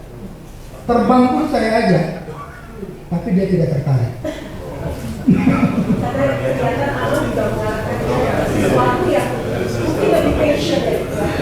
Nah, karena memang dari hasil psikologinya, karena dia mempunyai kemampuan yang lebih, sehingga dia lebih banyak eksplor A, eksplor B, eksplor C, etc. Karena kalau tentara atau apa-apa itu kalau kesannya dia cuman bapak terlalu disiplin, nggak bisa berkreasi ya. Harus teratur, nggak pakai pukul pakai roket. nggak pernah. Itu ada yang berbeda nih. Bukan buat anak sordadu. Karena biasanya orang Batak itu otoriter walaupun tidak sordadu ya. Pokoknya sama seperti orang Jawa kan udah pokoknya udah nggak bisa lagi, nggak boleh lagi dilihat matanya nunduk terus pokoknya. Apalagi kalau kita kebanyakan kan mungkin generasi ini sudah enggak ya. Ada banyak cita-cita kita dulu tidak bisa kita laksanakan dan kita ingin anak kita yang melaksanakan mimpi kita itu ya tanpa kita sadari itu sebenarnya. Mamanya pun nggak tahu karena nggak pernah diceritakan ya tadi ya. Nggak ada bina pernikah jadi nggak ada persiapan untuk itu ya. Jadi kita lihat di sini ada yang tadi otoriter, ada yang permisif, apa-apa boleh silakan, apa yang lo minta gue kasih, apa tuh kependekannya? Lembaga? Bener Pak Negara. Apa yang lo minta gue ada. Itu orang tua yang permisif, yang pokoknya supaya kamu diem tadi kasih aja gadgetnya, supaya kamu makan kasih aja gadgetnya gitu ya. Tapi yang ketiga ada yang biasanya kita katakan otoritatif, demokratis. Dia melihat arahnya kemana. Seperti kalau ini Ki Hajar Dewantoro. Ya, pertama mungkin masih kecil kita banyak mengarahkan, kemudian kita lepas, kita lihat dia berjalan arahnya belok-belok, kita belokin lagi. Ada percakapan. Dia tahu bahwa kalau dia harus disiplin itu ada sebabnya. Dia mengerti kenapa harus pulang jam 9. Kenapa misalnya kalau nggak bisa pulang jam 9 alasannya apa? Harus bisa dihubungkan ponselnya mesti aktif atau dia mengaktifkan ponselnya supaya bisa kasih tahu dia. Jadi kita bisa percaya nih, nilai kepercayaan itu ada, ya. Kejujuran orang tua untuk mengatakan, oke, apa yang kamu minta bisa dipenuhi karena apa, ya? Atau tidak ada uang, belum ada budget, belum ada plan, dan saya lihat misalnya sepatumu masih bisa dipakai, atau sepatu kakakmu ya. Nah ini hati-hati merdeka lagi ya. Kakak sama adik dapat, dia selalu turunan nih. Nah ini juga kita lihat buat anak itu oke apa enggak? Tanyakan. Jadi kita berupaya terbiasa memberikan alternatif. Tapi alternatif yang kita berikan itu sesuatu yang kita anggap positif. Sudah kita seleksi. Ada 10 jawaban. Kita seleksi 3 jawaban yang aman menurut kita yang kita bisa penuhi. Kita beri dia yang mengalami pilihan. Termasuk memilih sekolah dari TK buat cucu ya. Playgroup, TK, SD, SMP, SMA. Libatkan mereka. Ini emosional. Dimana kita berpikirnya gini. Pokoknya ini sekolah bagus, ini pilihan orang tua lebih banyak pengalaman. Anak-anak yang aja paling sebel kalau orang tua mengingat-ingat dia dulu seperti apa. Aku dulu begini, mamamu dulu begini, aku dulu begini. Paling sebel anak remaja, ya. Tapi kalau misalnya dari kecil dia sudah dibiasakan berbiak itu. Anak-anak misalnya dulu kan kita semua seragam nih, laki-laki semua mau perempuan semua seragamnya sama. Berikan dia kebebasan untuk memilih mau seragam, mau beda, sama motifnya tapi warnanya beda atau memang sama sekali berbeda. Berikan mereka pilihan dan kita sudah rela untuk itu. Ya, pilih sekolah, pilih apa dan sebagainya. Itu yang mengarah kemudian anak merasa dia mendapat arahan, tetapi punya kebebasan untuk memilih. Itu yang membuat kita tidak repot kalau dia mulai punya pacar, menentukan pilihan hidup. Gak susah kita, karena kita sudah bicarakan itu dari awal. Ya, jangan bilang ikon Batak, ikon bonu-bonu Batak, Kristen, KBP. Itu kan dibicarakan sekarang dia memperkenalkan temennya langsung itu keluar peraturannya. Ya janganlah peraturan itu dari awal. Anak-anak saya dulu lama sekali dengan anak pertama itu dengan Karo ya. Papa kan dulu bilang pokoknya Batak, terus Kristen. Ya kalau bukan Batak, beda itu bahasanya. Beda itu ada ya katanya bapaknya. Ini lama-lama. Ada banyak hal yang kita harus lihat. Mari kita baca Amsal 22 ayat 26. 1, 2, 3. Waktu kebagian. Maka pada masa ini betul-betul dikuatkan oleh firman Tuhan. Kenalilah anakmu. Usianya berapa? Kelas berapa? Apa yang dia suka? Apa yang dia masih bingung? Apa yang sering membuat dia galau? Dengan mengarahkan dia pada usianya, pada jenjangnya, pada kegalauannya, dia tidak akan menyimpang. Ya, artinya apa yang disebut dideklarasi menurut jalan yang patut baginya, yang sesuai dengan perkembangannya, yang sesuai dengan minatnya, karakter, talantinya. Seperti 1 Korintus 12 ayat 12, tidak ada satupun kembar sekalipun satu telur yang sama persis. Ya, walaupun ya itu kalau kayak di rumah saya tuh bapaknya eksakta, saya sosial, 3 anaknya tuh sosial semua, tapi ambil IPA di SMA-nya, digembleng abis supaya bisa IPA, lulus abis IPA langsung pindah ke IPS. Kalau mau masuk UI itu kan harus ekonomi, hukum sama psikologi sosial. Mereka harus belajar banyak untuk IPS, bisa ujian IPS. Hidup ini penuh tantangan. Anak diajar untuk terus berjuang di dalam hidup. Tidak mudah kayak jalan tol. Tapi bukan otomatis maunya orang tua. Tapi kita tahu apa yang dia mau. Bisa diajak ngomong, terbuka dia gitu ya. Kalau mulai galau, kenapa galau? Tadi ada amang yang katakan suruh keluar dari kamarnya. Kalau dia nggak mau deket ibunya, suruh ngomong gitu ya. Kadang-kadang ibu mau dekat juga.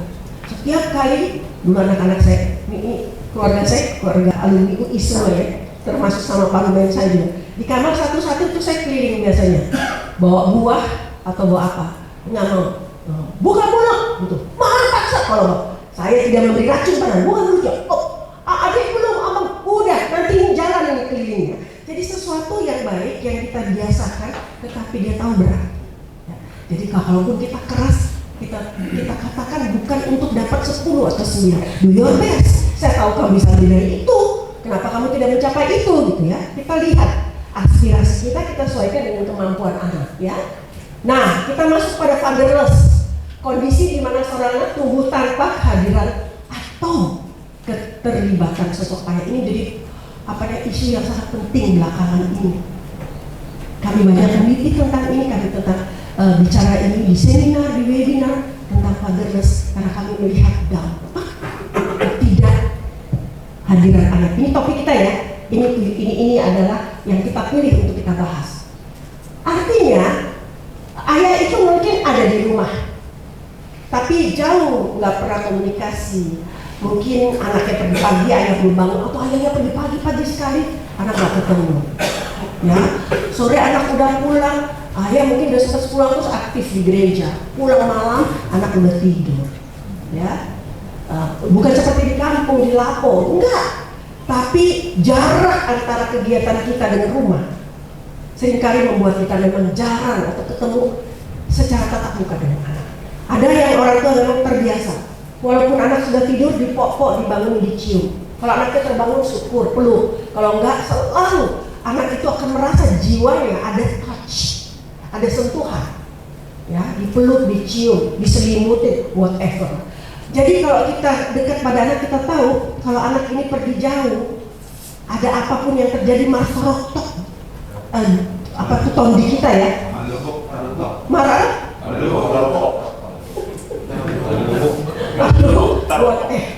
artinya kita merasa kok ada yang nggak enak ya, ada sesuatu yang terjadi. Kalau kita dekat sama anaknya, tapi itu biasanya ibu yang paling tahu. Terus ibu bilang, "Pak, telepon dulu anakku, dari tadi aku nggak bisa telepon dia.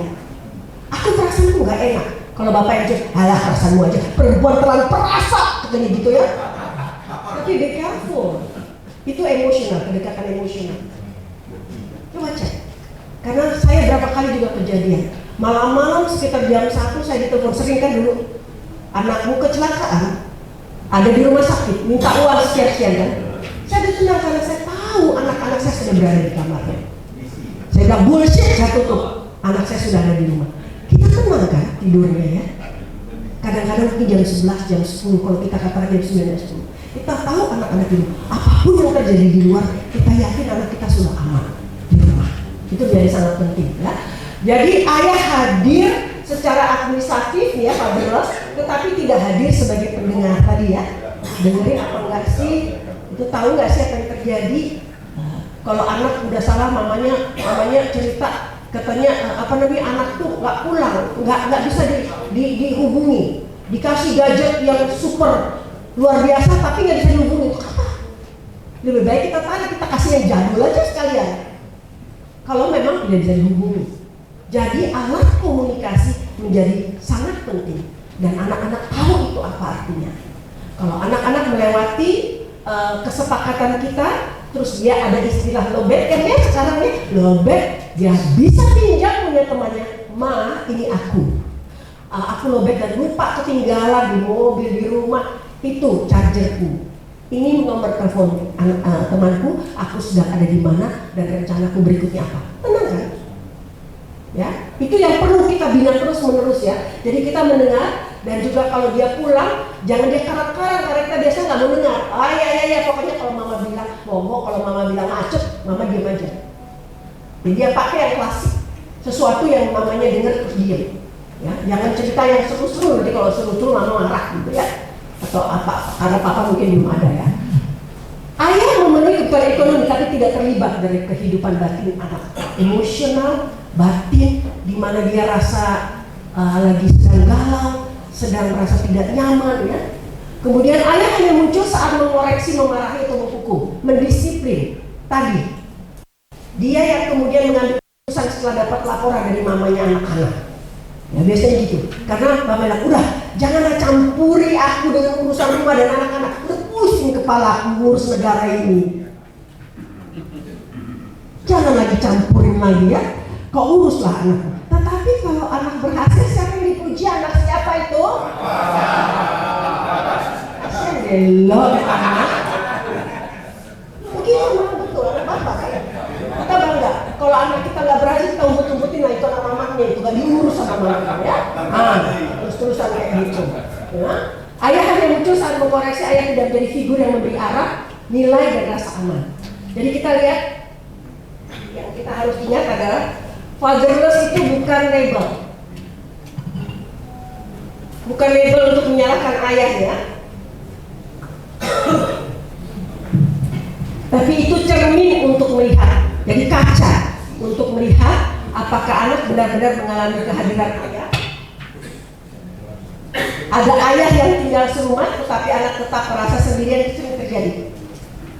Bahkan di anak-anak kita ya, milenial ya, coba diperhatikan. Kadang-kadang mereka sudah tidak satu kamar, tidak satu rumah. Kadang-kadang kamarnya sama, rumahnya sama, tapi yang satu di atas, satu di bawah. Ya, pintunya beda. Nah, satu pintu belakang, satu pintu depan. Ya, seringkali anak ditanya, bapakmu kerja di mana, nggak tahu. Mamamu sibuk banget di luar, apa yang dilakukan, nggak tahu. Ya, jadi ini yang kita bisa lihat masalah-masalah yang terjadi di rumah di dalam. Ini ada 4 bentuk fatherless ya. Ketidakhadiran ayah secara fisik. Bisa karena seperti kami, ya sudah kehilangan suami. Saya baru kehilangan suami saya 4 tahun sih pada masa pandemi 2022 ya, bukan karena sakit ya, bukan karena ya, jadi dia karena penyakit yang lain. Terus kemudian karena kerja di luar kota, jauh nggak pulang, ada pelaut, ada tentara yang pindah-pindah, biasanya ibu disuruh jaga anak, ya, ada macam-macam hal membuat dia jauh. Selain tentunya perceraian dan penelantaran.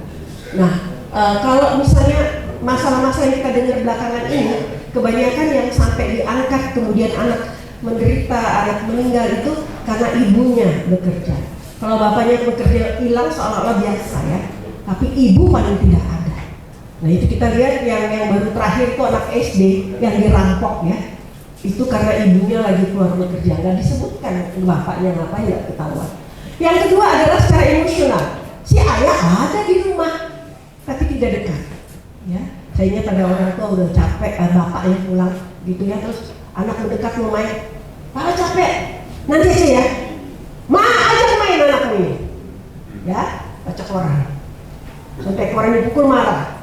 Itu artinya anak pulang, bapak pulang ke rumah, tapi anak nggak bisa dekat, nggak bisa gendong, nggak bisa kuda-kudaan ketika waktu kecil dan terus sampai besar. Ya. Kemudian secara moral spiritual, ayah tidak terlibat dalam pembentukan nilai, iman, etika, dan tanggung jawab anak. Ini tadi ya yang saya bilang, dibawa ke sekolah minggu nggak, diantar nggak, gitu ya. Apalagi kalau punya adik dekat usianya. Jadi ibu masih ngurus kecil. Biasanya kan yang tanggung jawab anak pertamanya yang lebih besar siapa? Bapaknya, ayahnya. Oh dia tetap dicintai walaupun ada adik. Karena ini ada yang disebut sibling rivalry, artinya persaingan antara saudara. Termasuk salah satunya adalah anak bermasalah sejak punya adik, karena merasa tidak diperhatikan, tidak disayang lagi, karena ayah begitu sibuk. Bidang saya adalah special education, anak berkebutuhan khusus. Ada banyak keluarga berkebutuhan khusus, suaminya tidak tahan dan meninggalkan keluarga karena butuh biaya, tidak lagi diperhatikan oleh istri karena istri fokus kepada anak berkebutuhan khusus. Terus menjadi masalah juga dengan anak-anaknya yang lain, karena anaknya lain merasa tidak diperhatikan karena mengurus anak berkebutuhan khusus. Jadi selalu single mother yang berjuang untuk membuat anak berkebutuhan khususnya tetap bisa menjalani hidup sebagai masyarakat ya.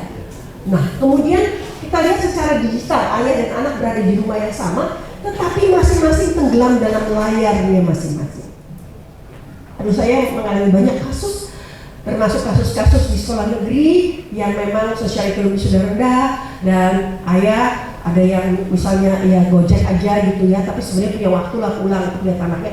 Ibu tuh bekerja dari pagi sampai malam, bisa jadi masseuse tukang pijit di satu tempat gitu ya, terus bisa juga sebagai ibu pembantu rumah tangga, ART dan sebagainya. Anak terbengkalai, anak ada gawai ya, kemudian ada gadget, kemudian pelajarannya bertinggal kelas 3, kelas 5 nggak bisa baca tulis.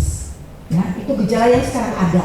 Yang sekarang kita lihat bagaimana caranya anak tetap mendapat pendampingan dan Gawai itu tidak menjadi kompensasi waktu kosong yang tidak bisa diisi dengan tepat dan juga sesuai, ya. Nah, kenapa terjadi fatherless? Kenapa terjadi ayah kok punya 4 bentuk seperti itu, ya? Tentu ini ada masalah faktor keluarga dan hukum. Tingginya angka perceraian ataupun tadi ya, masing-masing keluarga anak-anak kita itu memiliki kecakapan, kemampuan untuk membiayai diri sendiri. Pendidikan cukup tinggi, sama-sama tinggi, sama-sama bisa bekerja, ya, sama-sama merasa jangan yang satu diperbudak oleh yang lain. Jadi tidak ada sekarang juga simbol bahwa pokoknya ibu bekerja di rumah, ayah yang mencari nafkah, atau kalau ibu mencari nafkah tetap harus anaknya tidak boleh terbengkalai. Seluruh makanan dari pagi, siang, sore, malam harus tetap ada. Anak kalau ada panggilan dari sekolah harus ibu. Kan gak ada. Perdikan namanya lagi ya. Pernikahan ini memang menjadi masalah. Saya sering kali juga bisa satu gereja kalau ibu itu juga setelah itu juga. Ibu Ina tadi bilang soal pernikahan, nangis. Dia perdikannya dengan mertua, suaminya udah gak ada, tapi terus ada kakak ipar, ada apa. Itu aku bisa bikin orang nangis karena perdikan di antara menantunya. Itu juga bisa terjadi ya. Jadi ini ayah yang harus keluar pulau bekerja karena memang tidak ada pekerjaan lagi di sekitar ya. Jadi ini masalah keluarga dan hukum, status posisi keluarga. Yang kedua faktor budaya. Budaya kita adalah budaya patriarki ya, Kristen, Batak.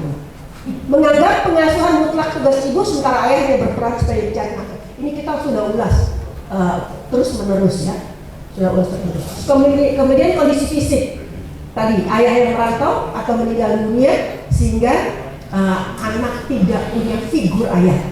Jadi ini tadi saya senang sekali tadi ada yang belum punya anak terus ada para itu ya, itu saya senang. Karena ini nasihat saya biasanya pada ibu yang punya masalah dengan anak laki-lakinya. Saya mencoba menggali, membantu, menanyai si ibu atau si anak. Adakah tokoh laki-laki dewasa yang bisa dekat dengan dia dan mendampingi? Pertama, mungkin jangan terus tetangga ya. Ada nggak pamannya, adakah opung dolinya, adakah tulangnya, adakah siapa? Jadi kita nggak harus peduli atau diperlukan ya sebagai kaum ama di gereja untuk melihat mungkin tetangga kita, mungkin dongan sabutuha kita, mungkin dari pihak istri ya, ipar. Tapi kita peduli dengan pendidikan dan kita peduli dengan anak-anak keluarga kita. Mungkin pada waktu itu kita masih punya waktu karena kita belum punya anak. Atau anak-anak kita sudah besar. Atau anak-anak kita bisa jadi tutor, mentor mereka. Ini perlu banget tokoh dewasa pengganti ayah. Apalagi anak laki-laki. Tapi anak perempuan juga begitu, seperti cerita saya tadi. Ayahnya ada, dia bilang saya pencari nafkah. Saya juga tidak peluk-peluk ibunya. Karena anak perempuannya itu pingin kayak seperti udah-udahnya meluk anak-anaknya gitu, laki perempuan dipeluk, kadang-kadang di tempat tidur. Dia boro-boro gitu ya. Tapi dia, saya dari sononya begitu, saya nggak mesra. Sama ibunya juga saya nggak peluk-peluk. Tapi punya anak dua gitu loh. Ya, jadi apa tuh menghasilkan anak hubungannya seperti apa kalau tidak mesra tanda kutip? Makanya sekarang, please deh, bapak-bapak Batak, terutama yang generasi muda udah tahu ya, kemesraan itu penting banget. Say I love you itu penting. Peluk, cium istri, anak-anak, katakan. Kalau dorhaki di rumah, itu ya, pernah nggak itu kita lakukan? Kami butuh itu, ya, apalagi anak-anak. Ingat ini bisa berjalan sampai berpuluh tahun, membuat dia tidak mau menikah. Kebetulan kasus ini pun sekarang lagi ada masalah dengan suaminya. Sudah S3. Tahu istilah S3? Pintar juga. Banyak loh S3 di sini kita. Jangan-jangan ada yang di sini juga S3 sekarang.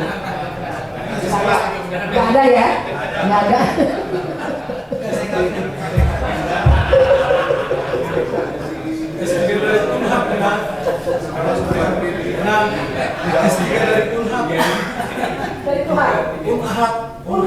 Universitas ada dua. Ada S3 dari universitas ya. Baiklah. Ya artinya jangan itu sampai terjadi, tetapi itu mungkin tidak terjadi pada diri kita, tapi pada anak, menantu, keturunan kita.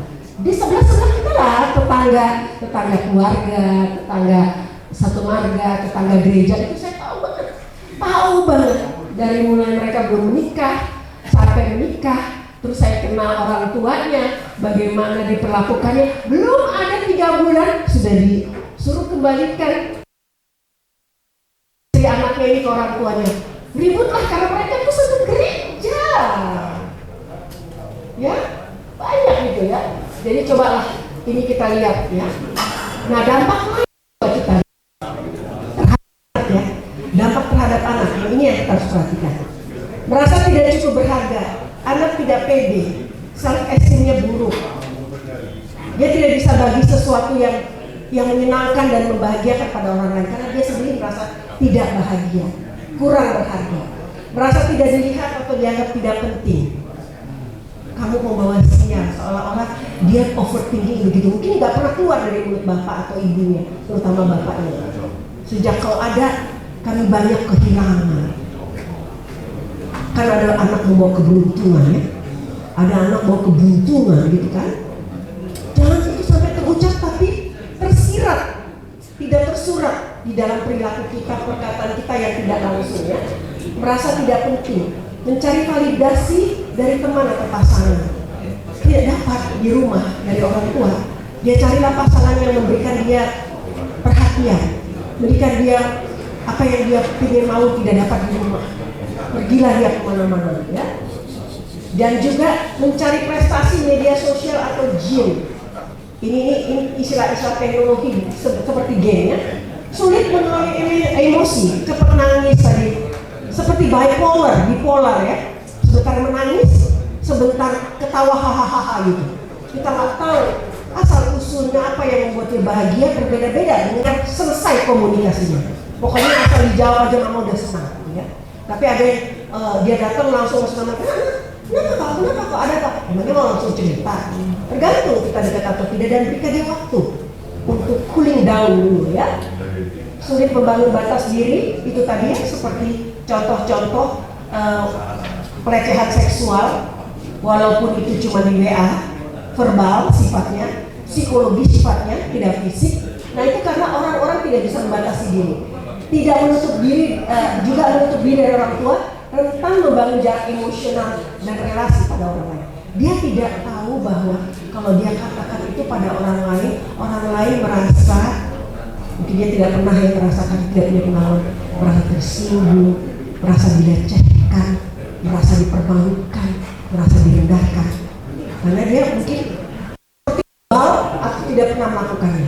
Jadi jangan biarkan anak-anak itu jalan tol, tidak pernah merasakan kesulitan hidup.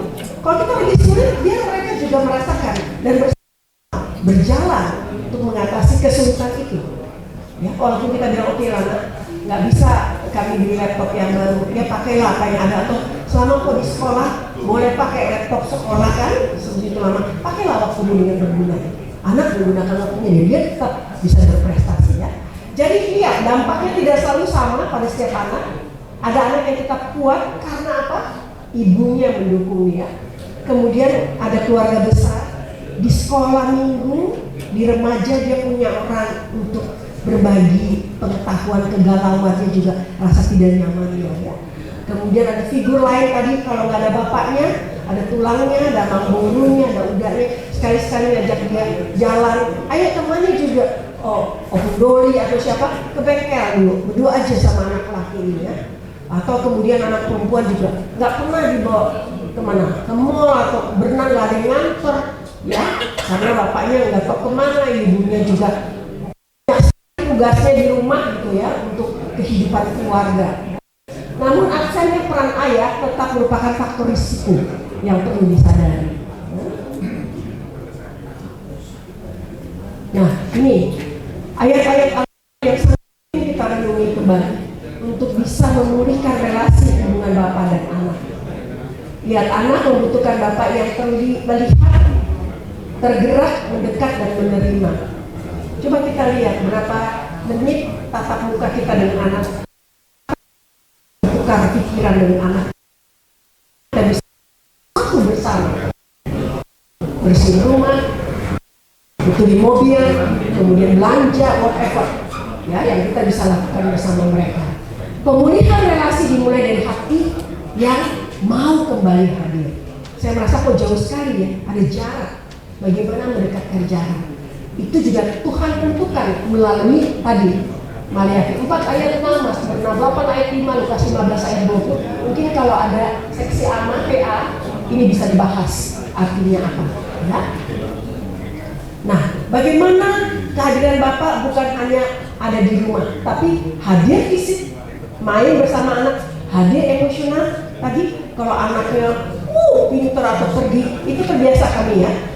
Pergi pulang sekolah cicikan bapak sama ibu, ya, ibu ke bapak, bapak ke ibu. Setiap pergi cipika-cipiki, itu udah sentuhan fisik. Itu satu hal yang paling mudah dilakukan. Waduh, pintarnya di peluk, pok, luar biasa, good boy, good girl. Dari kecil, anak sudah merasakan sentuhan. Ya. 2 tahun, papanya mesra banget, ma, dekat sekali sama papanya. Dari kecil itu dia ya, karena mereka memang sudah cukup lama, dia anak 7 tahun ya. Jadi, hadir secara kognitif. Sekarang pun menantu saya, karena saya 2 laki 1 perempuan ya, menantu saya yang laki itu jadi tempat uncle untuk tanya keponakannya matematika. Karena dia di keuangan, dia juga masternya di bidang finansial, kerjanya itu tanya uncle. Wah, itu baru saya ikut lihat kalau di pos, kalau nggak sempat ketemuan, kadang-kadang di restoran mereka udah bawa tugas, langsung duduk di sebelah uncle ya, belajar matematika. Kadang-kadang di pos di grup keluarga, saya jadi belajar. Terus uncle-nya juga begini caranya, ini begitu. Oh, saya jadi belajar. Oh, begitu kok caranya. Jadi ini yang kita lihat. Semua anggota keluarga itu menjadi penting dan punya peran yang berbeda-beda, yang membuat anak merasa nyaman punya keluarga yang saling memfasilitasi. Ya. Hadir kognitif, anak tahu dunia minat, teman, pergumulan dengan anak, bisa ngobrol tentang pacar. Saya bisa tanya, itu yang dari 3 itu yang mana yang paling dekat dengan kau misalnya ya. Kalau kita jemput anak-anak, kita lihat gitu ya. Papanya setiap kali tuh kalau bisa di meja makan itu tanya apa yang kau sudah lakukan, apa progresmu, apa itu ditanya anak satu-satu dari yang lain kecil ya. Jadi yang lain itu lari di sana, terus dia langsung duduk, aku ikut kalau pergi liburannya kemana gitu ya. Dia diikut sertakan, hadir moral, memberi arah tentang mana yang benar, mana yang salah, termasuk bicara soal hoax, bicara soal apa yang sedang beredar segala macam caci maki tentang Prabowo. Pendapat kita apa? Dari mana kita bisa berpendapat begitu? Dia berpendapat apa? Misalnya punya nggak ini yang kemarin anaknya ikut demo di UI kemarin? Coba tanya motivasinya apa? Dia tahu nggak apa yang dia perjuangkan? Itu harus kita bahas. Karena mungkin dia hanya ikut-ikut saja, apalagi kalau dia masih semester 1, sekarang semester 2 ya, 2-4 gitu. Tapi yang kakak-kakaknya kan perlu masak. Apa yang dibakar? Apa yang dimotivasi mereka untuk ikut? Tahu nggak, Mama? Misalnya, jangan cuma dimarahin, gak usah kok ikut, pokoknya gak usah gitu ya. Padahal mereka itu kan lagi terbit patriotisme ya, pahlawan, pengen berada diliput gitu kan, apa pengen. Tapi coba bekali mereka dengan cara misalnya, kalau sudah mulai ada senjata api, kalau sudah mulai asap, apa yang harus lakukan? Kalian disiapkan, makanan kalian gimana, konsumsi kalian, tanya. Ya, jadi itu keterlibatan kita terhadap moral, apa yang diperjuangkan, cara berpikir, dan juga bagaimana secara spiritual menuntun. Kalau orang tuanya bapaknya jarang ke gereja, bagaimana mau menuntun moral? Bisa pernah nggak misalnya anak-anak pulang sekolah minggu atau remaja, pembahasan hari ini apa? Kan ayatnya sama. Dibahasnya di kamu apa? Dibahasnya di gereja yang saya ingat apa? Atau kadang-kadang kan kita suka online juga ke gereja lain gitu ya, kalau kita nggak ke gereja. Itu kita bisa bahas bersama-sama ya. Nah, ini ada teori kelekatan namanya, di mana anak butuh rasa aman, dan itu diperlukan, terutama rasa aman itu kalau dia gagal. Artinya it's okay to be failed, gagal. Tapi besok kamu harus tahu belajar dari kegagalan. Apa yang gagal di situ? Besok harus lebih baik dari kemarin. Hari ini harus lebih baik dari kemarin. besok harus lebih baik dari. Nah, anak harus perlu tahu apa yang saya perbaiki. Pokoknya saya sekarang pokoknya kecewa, saya marah, saya gagal. Akui emosi itu. Tapi terus kemudian apa follow up? Apa yang harus dilakukan? Ya. Jadi di sini anak perlu tahu Satya gagal, dulu bapaknya tetap bisa jadi di tempat. Butuh figur yang dekat, konsisten, relasi yang aman, dan juga lebih mampu semangat mencoba kembali. Saya nggak tahu di keluarganya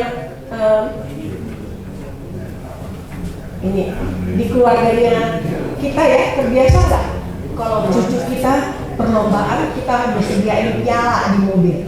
Kalau dia nggak menang kita kasih piala buat kita, dia harus menang. Itu benar atau salah? Salah banget ya. Iya aja, dia anak belajar selalu di dalam dunia kompetisi itu ada menang dan ada kalah. Oleh karena itu setiap kali kita maju kita perlu dampingi untuk persiapan. Terus kemudian nggak apa-apa kamu paling kecil, itu cucu saya deh yang pertama kedua juga. Terus menerus mamanya rajin cari kompetisi ya. Artinya nggak apa-apa. Oh dari sana nggak kelihatan ya tadi ya? Biasanya dari sana udah kelihatan. Baik, artinya jadi blocking ya. jadi apa namanya dia menang atau kalah itu dia coba. Lain kali kalau mau daftar apa persiapannya? Terus ketika itu dia memang lihat itu kakak-kakak saya yang paling muda dari klasifikasi. Mereka sudah beberapa kali bermain, gitu ya. Anak belajar untuk mengatakannya. Kemudian, nah ini pertanyaan refleksi, apakah anak melihat saya sebagai tempat aman ketika ia melakukan kesalahan? Itu kembali pertanyaan jadi PR, ya. Karena mungkin anak kita kalau satu aman, mungkin anak satu udah besar pula ya, bisa tanya pada anaknya, terus kemudian melihat bagaimana papanya cerita kepada cucu kita, ya. Nah ini social learning theory, anak meniru lebih dari dengar, itu yang kita katakan. Kita cermin loh, anak tidak mengikuti apa yang kita katakan, tapi dia akan mengikuti apa yang kita lakukan. Doing is more than listening, ya. Itu makanya ini social learning teori Banduranya itu masih sangat berlaku hingga saat ini. Anak belajar melalui observasi dan latihan. Kalau tadi ada guna pemerisa, apalagi kita merisa, ya sudah lah. Tak jalan ini teori ya, tak bisa. Anak memperhatikan cara ayah berbicara, songgak-songgak, lemah lembut, ya, atau suka marah, ya, darti katanya darah kemudian. Apakah ayah mau minta maaf? Pernah nggak kita ada yang pernah minta maaf sama anak? Ingin tahu? Ada yang besar nggak? Minta maaf. Apalagi sama istri ya, anak aja enggak, berarti sama istri juga enggak. Apakah anak memperhatikan cara ayah bekerja? Apakah anak melihat ayah berdoa? Bagaimana ke gereja ngobrolnya di gereja sambil marisa ngobrolin apa? Dan bagaimana ayah memperlakukan orang lain? Suka menindos kayak gitu ya, suka melecehkan atau tidak, merendah. Dia akan melihat karena itu terbiasa di rumah saya, nilai itu diajarkan pada ayah saya. Jadi dia lakukan penindasan, dia lakukan pelecehan. Penting. Apakah juga kata kadang-kadang berantem karena coba kata dia dan diwariskan bukan ulang-ulang ketika tidur, ketika duduk, ketika lagi bekerja, jangan lupa belajar firman Tuhan berulang-ulang, ya. Anak belajar job iman katakan ya, dari diri berilah kecil ibu melulu yang dia pilih. Dia mau lihat apa yang dia bisa belajar dari ayah, ya. Anak butuh diterima, mampu dan bertumbuh, dan supaya sehat, ya tentu harus ada interaksi, relatedness, ya. Harus merasa mampu karena orang tuanya mengatakan you are a good boy, you are doing your best. Itu yang saya baru rasakan ketika suami saya meninggal. Anak-anak saya bertestimoni, papa meninggalkan satu kepercayaan diri pada kami untuk selalu bisa melakukan yang terbaik. Jangan pernah berhenti, lakukan sesuatu bertingkat dengan lebih baik. Itu yang paling penting. Otonomi, memberi ruang bertanggung jawab. Yang saya katakan, you can do it. Ya, you can do it. Kita tunjukkan loh, kita support supaya dia bisa melakukan. Berhasil dari tahap demi tahap. Nggak langsung juara ya, nggak langsung juara, tapi kita bantu mempersiapkan mereka ya. Nah ini yang harus dilihat. Perkembangan moral anak itu, kalau kita anaknya sudah besar memang, dia sekarang tentu sudah, kalau saya bilang, saya sekarang rasanya menuai buah.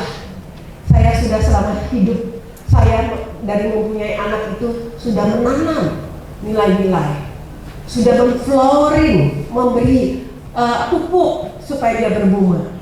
Sekarang setelah mereka menikah, saya akan melihat apakah didikan saya itu dilakukan yang positif pada anak-anak dan bagaimana dampaknya pada anak-anak. Itu masa menuai saya. Tapi kita yang sekarang masih banyak perjalanannya ya. Anda kan masih, bapak-bapak masih muda gitu ya. Cobalah menjadi anak tanpa marah. Bisa gak? Yo. Mengajarkan konsep takut akan Tuhan. Siapa duluan yang harus takut sama Tuhan? Bapaknya lah. Kalau bapaknya nggak takut sama Tuhan, gimana? Anak takut akan Tuhan. Mengajarkan anak tentang disiplin dan ketaatan. Termasuk, saya suka lihat ya, para situa ini ada casir situa ya. Sermon aja tak rajin, alasannya banyak kali. Sering keluar kota dan sebagainya. Dan kemudian yang saya suka tegur juga istrinya, karena ketika dilantik menjadi situa kan istri juga maju ke depannya. Saya bilang, kenapa kok nggak dorong suaminya? Aku salahkan istrinya juga. Dia betapa aku dia bola. Nggak ada artinya, berartinya istri. Anak, ayo dorong papa gitu. Tapi bagaimana anak mau dorong? Orang anaknya juga mau sekolah minggu, mau remaja, mau ikut apa? Enggak, gue nggak peduli. Mau ikut mau enggak? Terserah lo gitu kan? Emangnya gue pikirin gitu ya. Nah ini yang kita harus lihat. Apa yang dikatakan di sini itu adalah cermin apa yang kita harus lakukan. Lakukan itu dulu supaya anak-anak bisa. Tapi jangan bilang sudah terlambat. It's never been late. Nah, it's better start today than late forever. Ya, artinya tidak ada yang mustahil begitu. 2 Korintus 5 ayat 17. Kalau kita bertobat sekarang, kita ingin menjadi ayah yang seharusnya. Apa-apa? Mungkin anak-anak itu mungkin bapak nggak ngerokok sekarang. Itu mungkin bapak pulang mau minta bikin dipeluk. Apa-apa? Boleh dong. Kamu nggak seneng? Seneng sih, tapi aneh. Kenapa aneh? Kamu melakukannya terus. Itu loh. Buktikan bahwa kamu kita tidak aneh-aneh. Tidak ada maunya gitu kan? Kalau ada maunya baru aneh ya. Nah, ini ayat sebagai pembentuk kepercayaan diri. Percaya diri anak bertumbuh ketika ia merasa dilihat. Kok tumben? Rambutmu kok ikat ke belakang udah kepanjangan ya? Emangnya boleh gondrong gitu ya? Tuh, ini sepatumu kok beda kiri dan kanan lagi tren pak. Yang benar boleh itu di sekolah gitu ya? Apa yang berbeda? Oh wangi kok sekarang udah punya cewek kok ya? Gitu. Mana cewek? Aku boleh nggak ketemu gitu? Kalau sama saya tuh dulu setiap kali ganti pekerjaan pasti dia kepingin kapan aku boleh ke tempat pekerjaan. Ada kan kafe di bawah, kita makan di kafe di bawah. Itu selalu yang diingat anak-anak ya. Ayah tahu di mana anak bekerja. Ini sebaliknya anak nggak tahu bapaknya bekerja kayak gimana ya.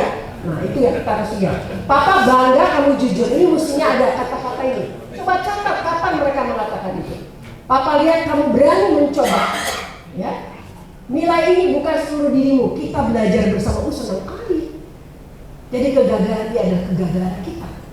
Keberhasilan dia adalah keberhasilan kita. Karena kita berperan di dalamnya. Kita turut serta. Ya. Jadi kita bilang, nah saya ada andil tuh di situ gitu ya. Makanya ibu-ibu kan kalau ini maulah capek dia menjadi koordinator kelas bersama-sama. Ibu-ibu ya, supaya anaknya jangan ketinggalan dengan yang lain. Ya. Nah ini, hati-hati dengan kalimat ini. Makanya dibuat dia warnanya merah ya. Bagus sekali buku itu, di situ juga merah ya. Bagus sekali buku itu ya. Kamu mengecewakan Bapak. Aku rasanya tidak bangga punya anak seperti kamu. Kamu mestinya bisa lebih baik dari ini. Hati-hati ya. Lihat temanmu. Itu saja bisa. Itu perbandingan merbitkan tadi ya. Lihat adikmu. Lihat kakakmu. Begitu saja kok tidak bisa. Meremehkan apa yang sudah dia lakukan. Jangan cengeng, anak laki nggak boleh cengeng. Siapa bilang anak laki-laki nggak boleh nangis? Ayo jangan lihat, pernah nggak nangis bapak-bapak? Kalau kehilangan orang yang dicintai, masa nggak nangis? Anak durhaka kalah, ya. Papa capek jangan diganggu yang saya bilang dari pertama. Sedih kali ya anak-anak apalagi 5 tahun ke bawah. Apalagi laki-laki, figur ayah ini sangat penting. Kalimat ayah dapat menjadi suara batin, super ego yang tersimpan. Dan anak yang sering dibandingkan bisa tumbuh dengan rasa tidak cukup.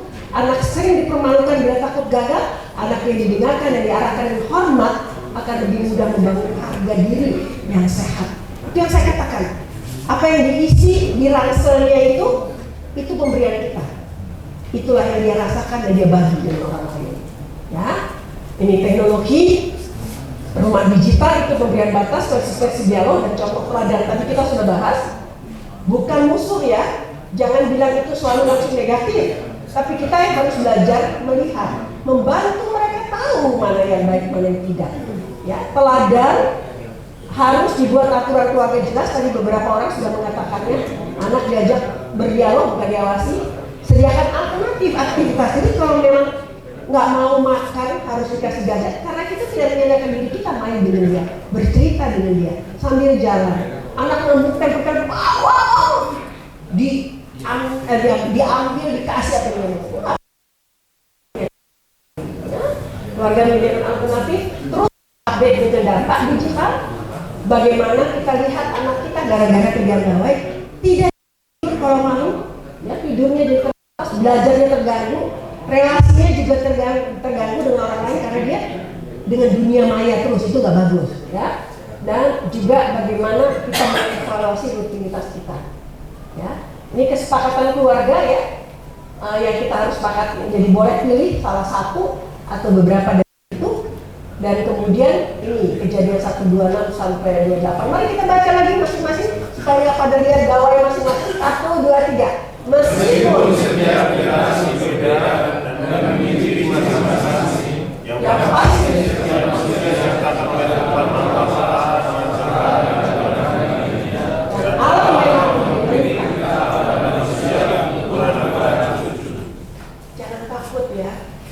Yang belum menikah, karena saya juga mengkonseling pemuda-pemuda yang melihat kehidupan orang tuanya membuat mereka trauma untuk menikah. Nggak laki, nggak perempuan, ya. Dan sekarang ada juga tendensi memang untuk tidak menikah. Jadi kita harus relakan dan lihat kenapa anak kita tidak mau menikah, terutama perempuan. Kalau anak laki laku dan bisa punya anak 60-70 masih bisa punya anak.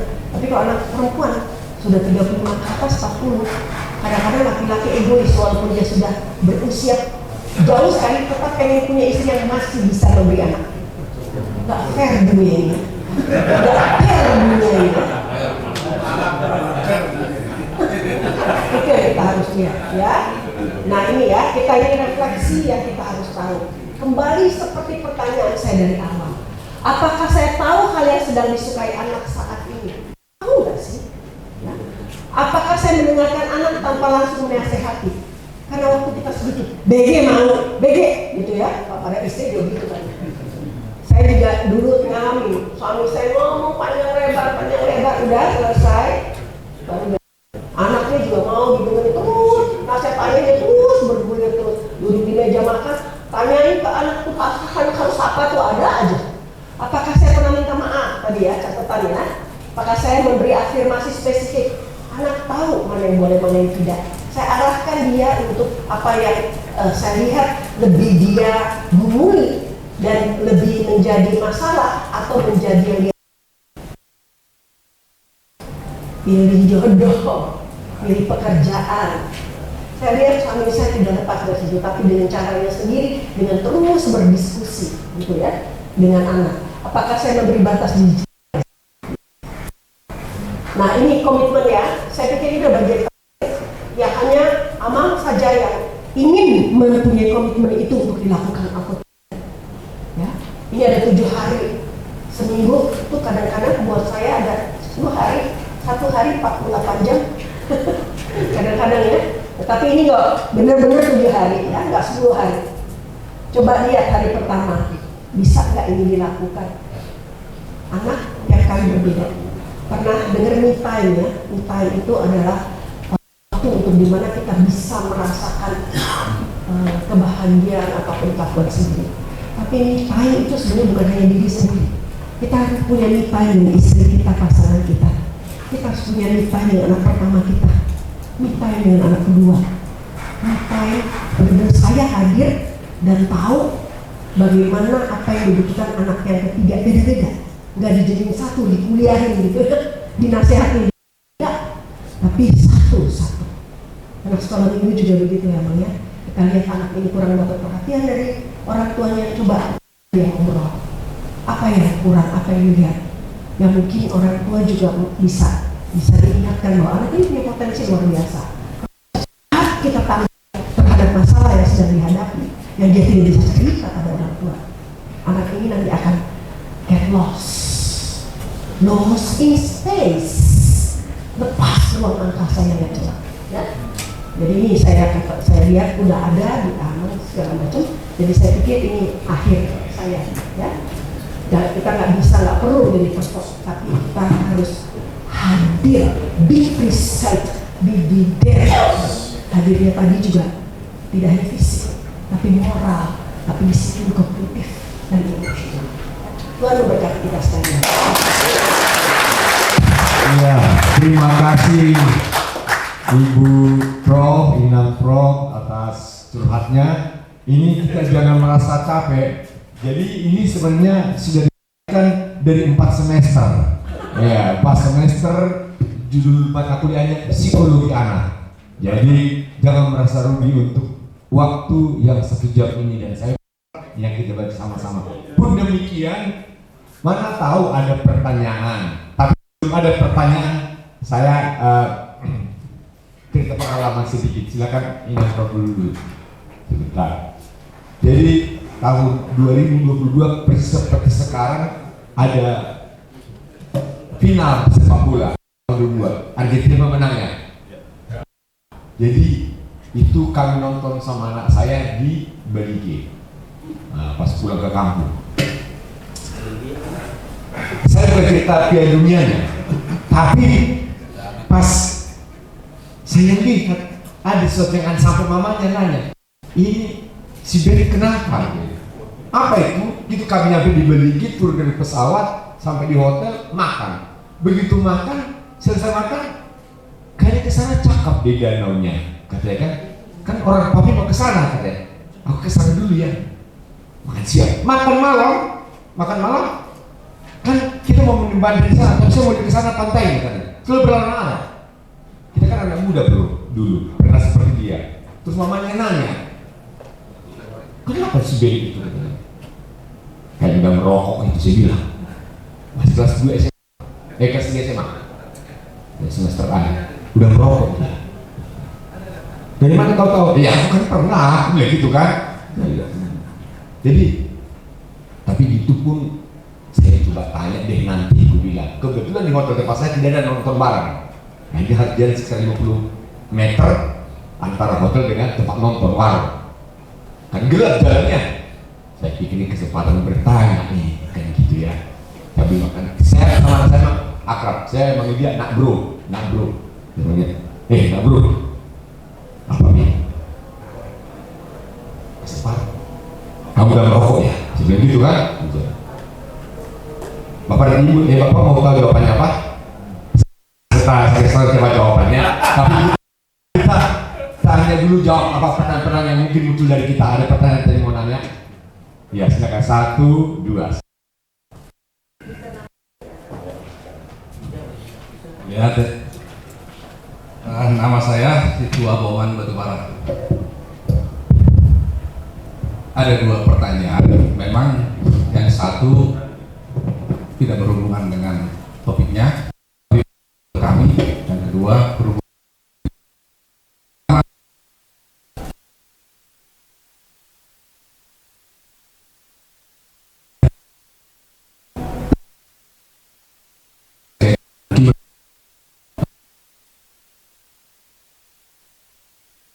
menentukan presiden. 2 pertanyaan. Ada istilah orang Batak, Minang tadi sudah menurut kami maju mundur apa fakta atau mitos?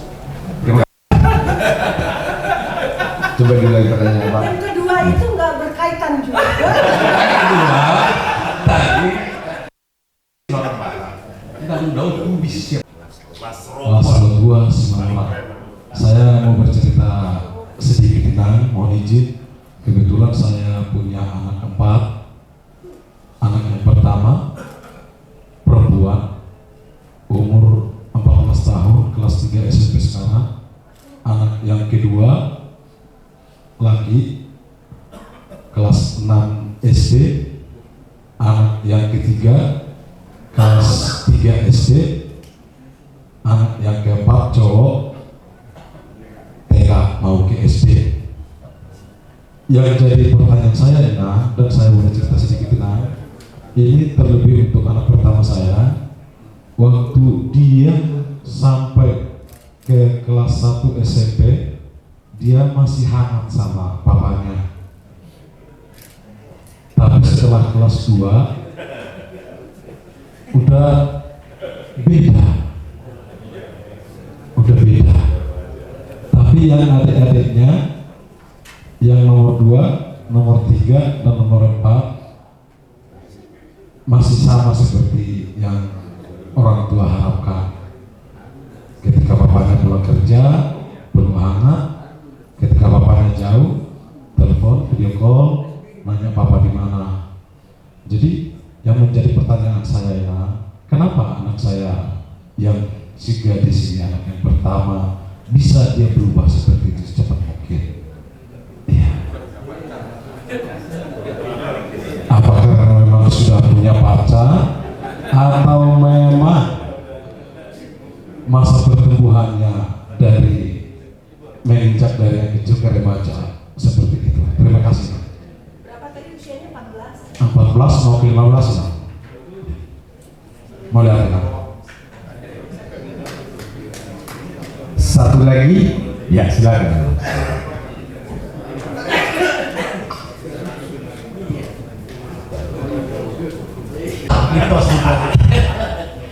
Perkenalkan Ibu Prof, nama saya Ferry Paulus Nauban dari AKBP Saudi. Ya, bercerita sedikit, kebetulan memang Ibu Prof adalah ahlinya. Nah, di sini mungkin bisa saya sampaikan apa yang menjadi kendala saya terhadap perkembangan dari anak-anak. Jadi Ibu Prof, anak saya itu isi nomor 2 yang seharusnya tahun lalu kalau nggak salah dia wisuda dari UNJ bagian matematik. Namun sampai saat ini kita tidak tahu dia merasa tertutup kayak gimana. Ya. Sampai saya duduk kami berdua tatap muka menyelesaikan apa kendalanya, sangat tertutup. Akhirnya ada kata-kata yang seperti tadi, kamu mengecewakan, itulah tadi makanya saya menangis dia. Jadi mungkin Ibu Prof bisa kasih arahan kepada saya supaya jangan down ini anak. Terus ada lagi satu lagi, ini anak like dislike, ini laki-laki. Apa yang dia suka dia lakukan, tapi kalau dia nggak suka 100 kali kita bilang tidak akan dilakukan. Bagaimana mengatasi itu Ibu Prof? Itulah yang menjadi kendala kami. Dari semua paparan Ibu Prof memang kamu mungkin bisa masuk di tengah, karena kami bukan keluarga baru yang menantikan anak. Kami mungkin bisa masuk di tengah, masih bisa seorang ayah menurunkan gengsinya lah, egonya.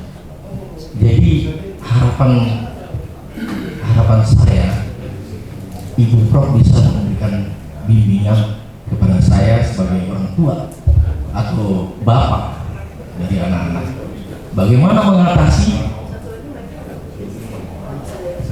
anak pertama ini Beda ya, beda anak ya. Oh, Tapi yang S2 matematika laki-laki itu dia juga. Dia juga orang Bukan, yang Ciboto.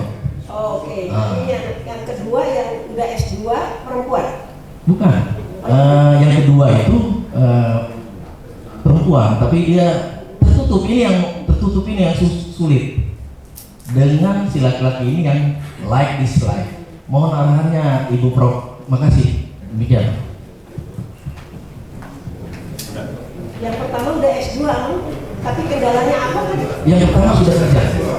Sarjana tapi lagi ambil S2 bukan? Belum. Oh, tapi apa masalahnya tadi yang bilang? Nggak mau. Yang kedua ini. Yang pertama itu Uki Jakarta.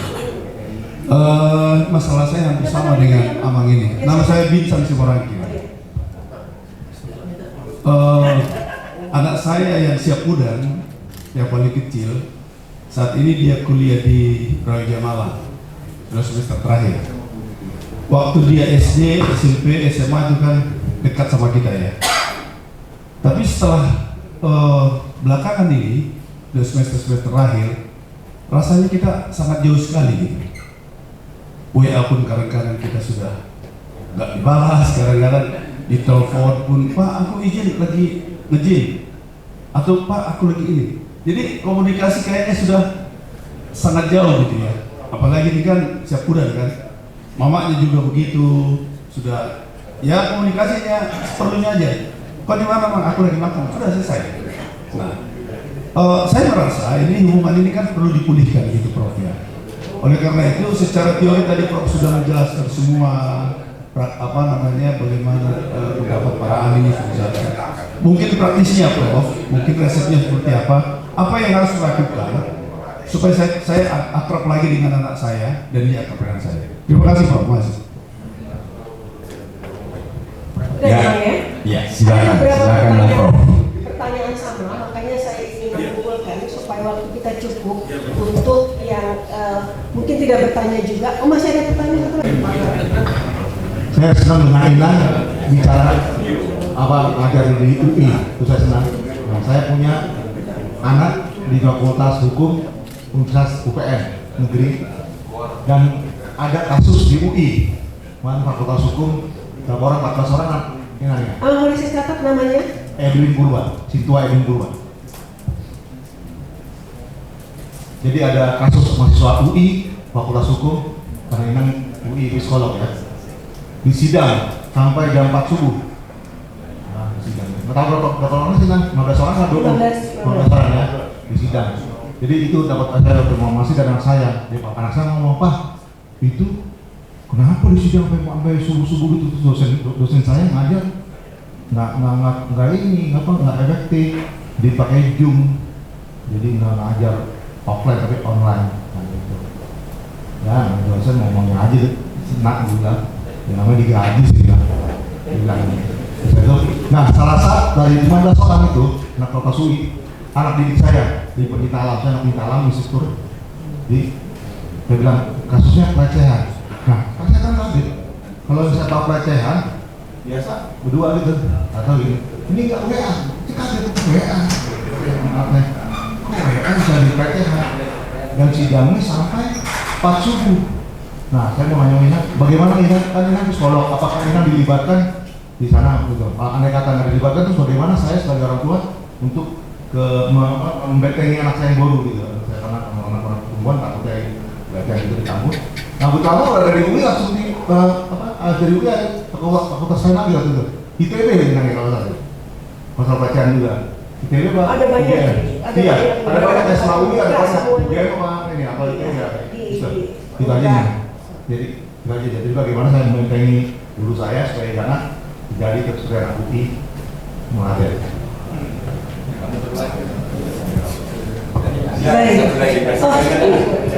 Jadi aman nggak usah mandi nih ya, karena acara berikutnya langsung makan ya itu. Inang Profesor. Gak ada keringet kan, dalam terus. Tadi sebenarnya dua-dua darurat yang Amang namanya dulu saya. Saud Raja Kukup dari Cijantung.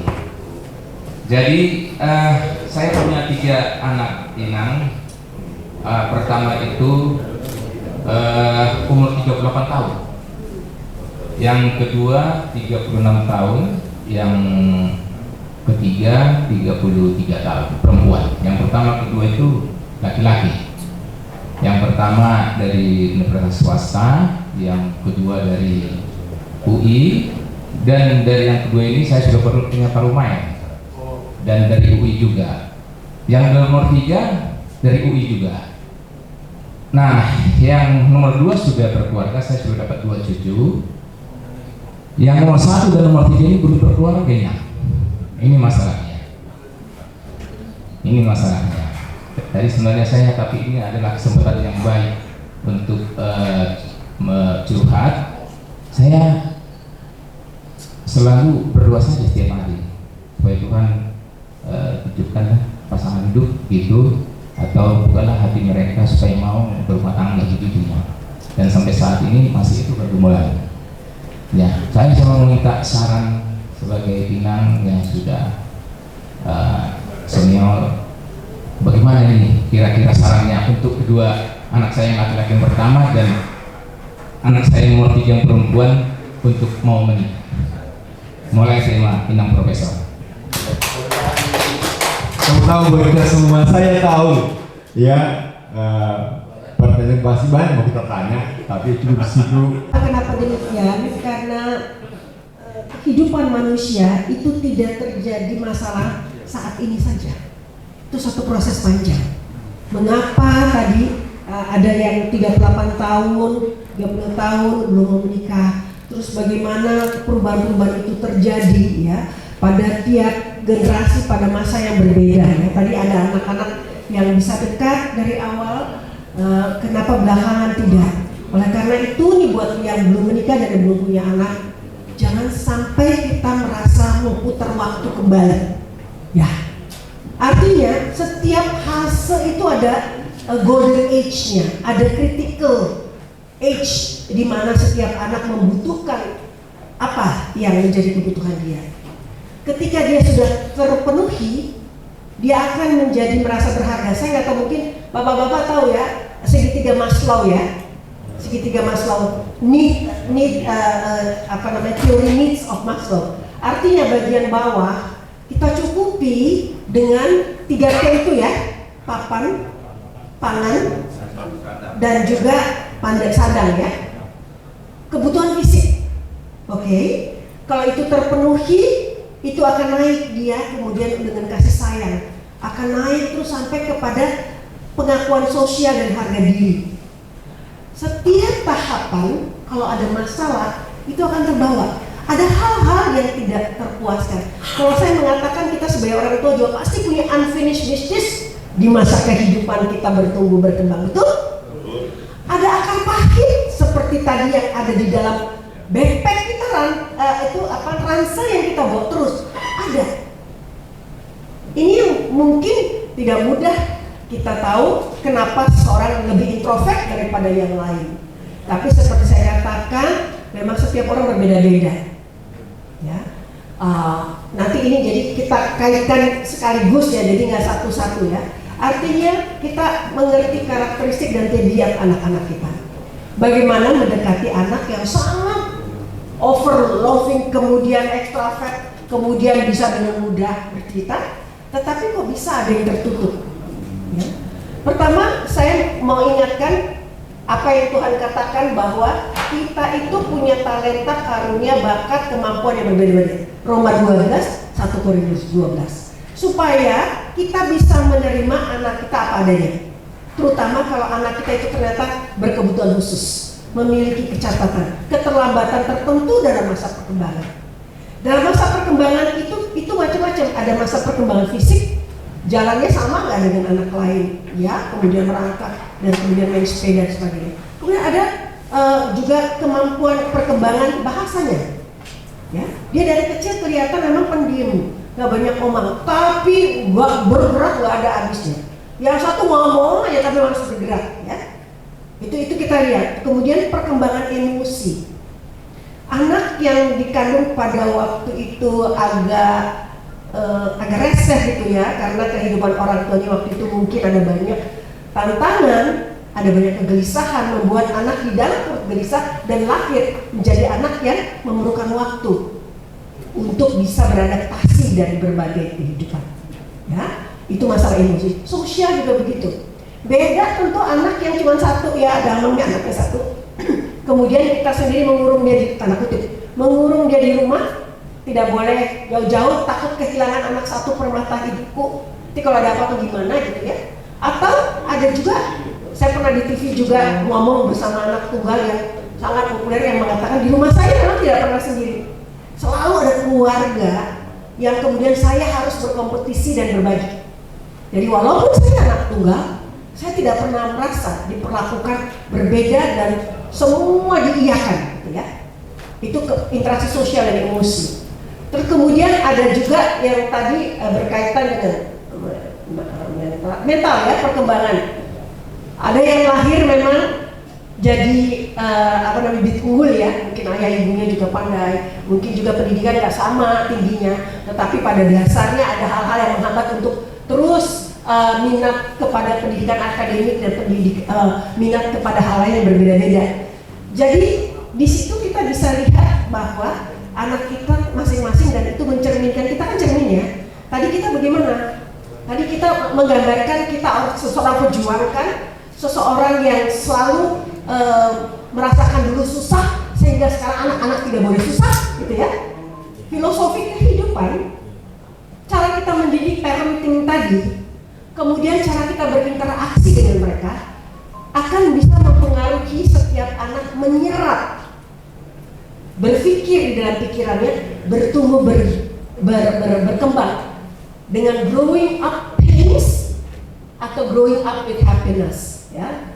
Masa remaja, masa yang terindah, rasakan nggak? Waktu sekolah minggu, waktu remaja kan kita nyanyi gitu ya. Hidup ini adalah kesempatan. Ada nggak dirasakan ya? Atau cuma sekedar lagu? Ya. Jadi memang saya tidak bisa langsung memberikan resep gitu kayak obat pusing, ini saya sakit, nah ini obatnya. Nggak bisa. Karena kehidupan mereka itu bertumbuh berbeda, di dalam lingkungan yang berbeda, dan juga di sekolah yang berbeda, dan komunitas lain masyarakat termasuk gereja yang berbeda. Jadi tugas Amang, bapak-bapak supaya tahu kenapa anak introvert, kenapa tidak mau menikah. Coba dulu yang 7 hari itu. Tiap hari itu 7 hari diisi tiap hari. Bisa lebih terbuka nggak mereka? Bisa masuk nggak kita di dalam kehidupan mereka? Mau nggak mereka bercerita? Atau kita lihat dari jauh, observasi dari jauh. Kepada siapa aja anak kita ini bergaul? Temannya banyak atau terhitung dengan jari? Anak-anak yang introvert biasanya terhitung dengan jari temannya. Terus kemudian dia lebih banyak dengan gawai. Terus dia masuk komunitas apa? Nah itu yang bahaya. Ya, jadi yang untuk introvert itu lebih sulit masuknya, lebih harus kerja keras kita, passion kita, keinginan untuk bisa memahami mereka harus lebih tinggi dan dalam. Ya, kalau anak yang terbuka itu kelihatan kayak kaca. Kalau saya sebenarnya orangnya memang extraversion. Terus mama saya bilang saya si ganjang 4 karena saya outdoor. Teman saya banyak. Dari dulu saya dengan teman laki-laki dari Naposo dulu zaman di zaman 70-an begitu ya, kan saya lahir 54 ya, 70-an udah mahasiswa, itu bikin majalah masih langka di gereja. Saya cuma perempuan yang lain laki gitu ya, padahal susah. Saya kan 6 tahun, 12 tahun jadinya ya, 6 tahun wajar, 6 tahun di bawah tanah, tahu kan, zamannya Amanda Baban. Saya juga sendiri perempuan yang nggak tahu apa-apa. Waktu itu anak kedua saya baru lahir, umur saya baru 28 tahun. Masuk sampai jalan perjalanan begitu panjang, nggak kayak sekarang ya. Dari Jakarta lewat Medan, jalan 7 jam paling sedikit ke Piaraja Tarutu. Ya. Jadi hidup saya sudah tertata demikian. Tapi itu juga karena suami. Saya dan ini pertanyaan Amang nomor 1 tadi ya, Amang Batubara. Artinya saya dengan suami saya tidak satu kutub yang sama. Kami berbeda kutub. Kutub utara dan kutub selatan. Misalnya ya. Nah, itu yang membentuk bagaimana saya sekarang adalah lebih banyak suami. Orang Batak gitu loh ya. Saya datang dari keluarga yang mangan orang mangan ngumpul, bapak saya guru. Jadi mengasihi, berbagi, susah dan senang itu nilai yang sangat penting yang kami teruskan sampai sekarang. Sehingga keluarga besar ada yang kenal kali ya, keluarga 16 bersaudara bapak saya yang semua sudah di sini, itu sampai kita keturunan tiga generasi itu guyup ya. Nah, keluarga suami saya achievement oriented, everything is account on achievement, prestasi. Makanya dia tadi kalau saya bilang anak saya begini harus the best, harus apa, tapi saya mendampingi anak-anak saya supaya tidak berontak, tidak marah terhadap apa yang dituntut ayahnya. Saya dampingi step by step. Jangan cuma tembak ujung, tetapi mereka tidak didampingi untuk mencapai ujung itu. Ya, itu yang kita perlu lihat ya, karena tiap keluarga dinamikanya berbeda-beda, latar belakang yang kita mau berbeda-beda. Tadi value kita berbeda-beda. Nah, kalau anak memang berubah dari tingkat anak ke remaja ke dewasa, lumrah dong. Dia sudah ditempa banyak hal lagi. Aspek yang menempa dia tidak hanya keluarga. Sejauh mana kita ikuti perkembangannya? Ya, apakah ketertutupannya ini dari kecil atau pada remaja dia dibully, nggak ada yang bantu dia dan dia tidak bisa cerita karena introvert ya, dia dibully. Karena saya menghadapi juga mahasiswa yang saya katakan, saya kan 44 tahun ngajarin di psikologi UI S1, S2, S3, tapi yang S1 itu datang dari keluarga macam-macam. Mereka pintar, selected student, tapi tetap aja gagal, tetap aja kadang-kadang buruk prestasinya. Itu bukan karena inteligensi aja. Ada IQ, ada EQ, ada SQ ya, spiritual quotient, ada emotional quotient. Nah itu terutama yang emotional quotient itu akan banyak mempengaruhi IQ, kecerdasan. Bisa anak pintar tapi gagal terus hidupnya. Selesai mungkin bisa cepat dia ya, karena dia butuh buku, tapi nggak pernah gaul, nggak pernah aktif selama mahasiswa atau SMA. Mentok terus cari kerjaan, mungkin mudah, tapi cepat keluarnya, cepat putus, bukan putus studi, tapi putus kerja, macam-macam. Ya, jadi memang ini sangat kompleks ya. Jadi saya cuma mau mengatakan, inilah saatnya mungkin kita dengan pasangan hidup kita bersyukur masih ada pasangan hidup ya. Saya bersyukur juga, suami saya juga pergi setelah semua ketiga anak kami menikah. Cuma dari yang ketiga belum lihat cucu, dan itu yang selalu curhatnya buruku itu kalau kami ke San Diego ya, papa ini cucumu kau belum lihat. Terus yang kedua selalu dia bawa daiko papa, keserangan papanya, terus dia menangis waktu dia belum selesai S2 karena itu yang diinginkan papanya. Dia menangis dan setelah selesai dia menangis, pak aku udah selesai gitu ya, lapor sama papanya ya. Jadi itu yang dilihat anak di dalam perjalanan hidup dan aktivitasnya. Dan mengenai apa tadi ya, percakapan tentang yang seperti Amang bilang itu tadi ya, Amang Binsan tadi ya, tentang fakultas hukum ya, bagaimana supaya itu kita bisa jadi pada anak kita, atau dia belajar dari apa yang terjadi di sekitarnya ya. Itu yang paling, itu kita bahas. Seperti contoh yang tadi saya katakan, kita lagi bersama anak-anak, terus anak seumur itu saya lihat nongkrong-nongkrong di depan kafe.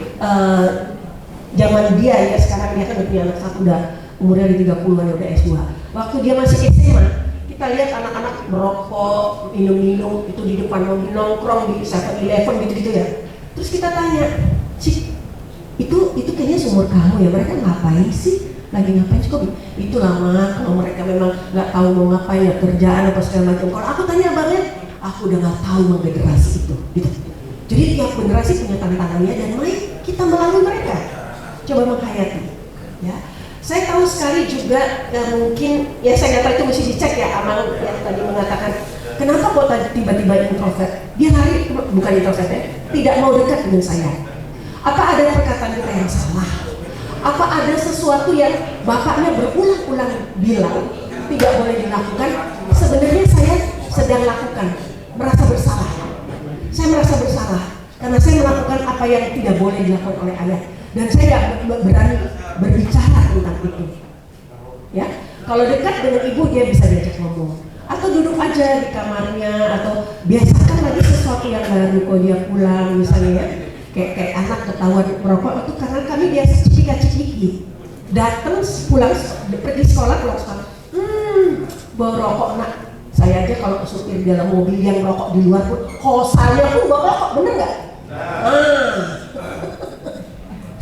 Bawa rokok dan rokok ya, iya mah, kan abang dulu merokok, iya dulu abang merokok nak, tapi dia sudah berhenti kan? Ya nggak apa-apa nak, kamu coba nggak apa-apa, tapi ingat kalau merokok itu kenapa papanya memang tidak merokok ya, rumah kami bersih dari rokok. Guru saya kecil waktu kecil ada tukang rokok aja, no smoking please, no smoking katanya gitu ya. Pada tukang-tukang itu, pada hidupnya tukang itu bekerja itu berokok ya. Nah, kalau nggak merokok pusing kepalanya dia. Artinya kebiasaan-kebiasaan itu yang kemudian dipelihara. Contoh misalnya di rumah anak saya akan ngomong, mama, abang bilang pantat, maaf ya, pantat. Padahal waktu itu mungkin entah pantatnya sakit, entah kita sekarang bilangnya bokongnya ya kecentuh atau apa, bukan orang jorok. Itu pun buat dia udah jorok, ya. Karena bisa ada bahasa lain. Jadi bahasa yang kita pakai hendaknya ketemu dengan bahasa yang sama di luar, membuat anak-anak risih dan tidak mengikuti apa yang tidak dibiasakan. Kami menyebutnya conditioning, terkondisi. Dan jadi mungkin kalau kita lihat periode dari mulai anak sampai remaja, anak masih deket, masih kita peluk, saya bisa merasakan bahwa udah saya tinggi besar ya. Kalau saya sebut pasti kenal ya. Udah saya tinggi besar, terus saya pakai rok SMP dia angkat tinggi-tinggi. Aku nangis dan aku merasa itu aku dibully atau dilecehkan sama dia. Dia saking sayangnya, dibiasain dari kecil ngangkat kita tinggi-tinggi karena dia tinggi. Tapi saya berhak to say no. Saya nggak suka digituin. Dan ada hal-hal itu mungkin terjadi. Entah bapaknya colek, entah orang laki-laki colek, dia nggak berani cerita sama bapaknya.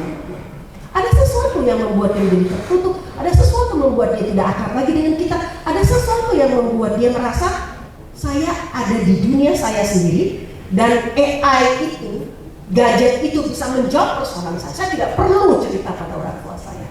Jadi please Pak, buka pintu dan diolesi pintu yang sudah berkarat itu ya. Pintu berkarat diolesi dengan minyak supaya dia mudah dibuka. Kita boleh bertahap masuk ke dalamnya.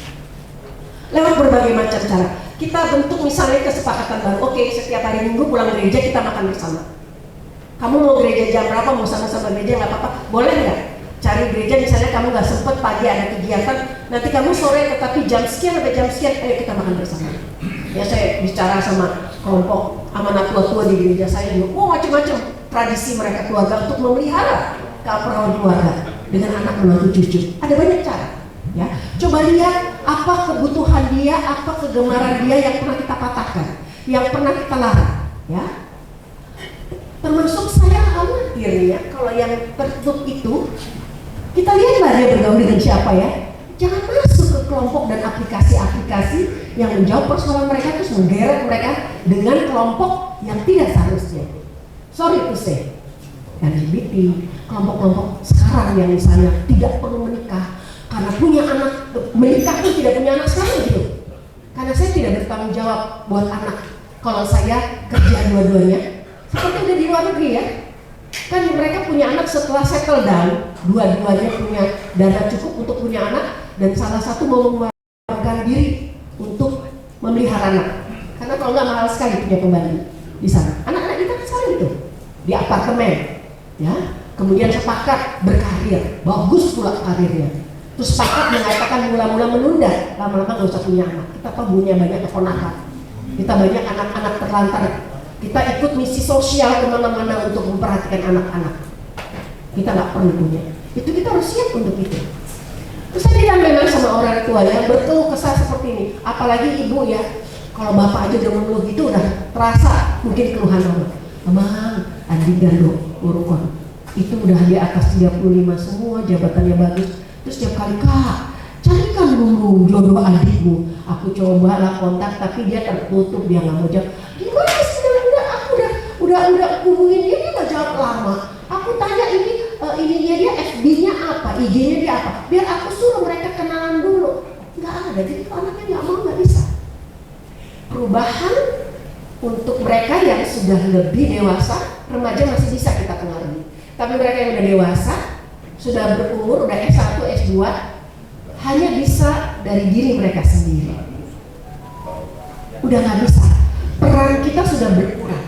Tapi jangan lupa perhatikan terus kebutuhan mereka kalau mereka masih di rumah. Kalau mereka nggak di rumah, secara teratur kita cek gimana tempat kosmu, gimana ini, apa yang perlu disediakan. Hari ini apa, ingat ya kita kumpul ini ulang tahun papa loh, ada ini, yuk kita bikin kejutan. Ajak apa saja yang bisa dilibatkan supaya dia nggak makin remote, makin terisolasi, makin kita tidak bisa meraih menjamah dia lagi. Ya, ini warning ini penting sekali. Saya coba memang secara umum ya, memang nggak bisa detail karena beda sekali latar belakang dan masalahnya. Nah, boleh nggak menurut kita minta maaf pada usia berapapun? Boleh aja. Saya tahu sekali, saya mencoba membantu. Ada banyak orang tua belakangan ibu yang umurnya panjang ya kami ya sekarang ya.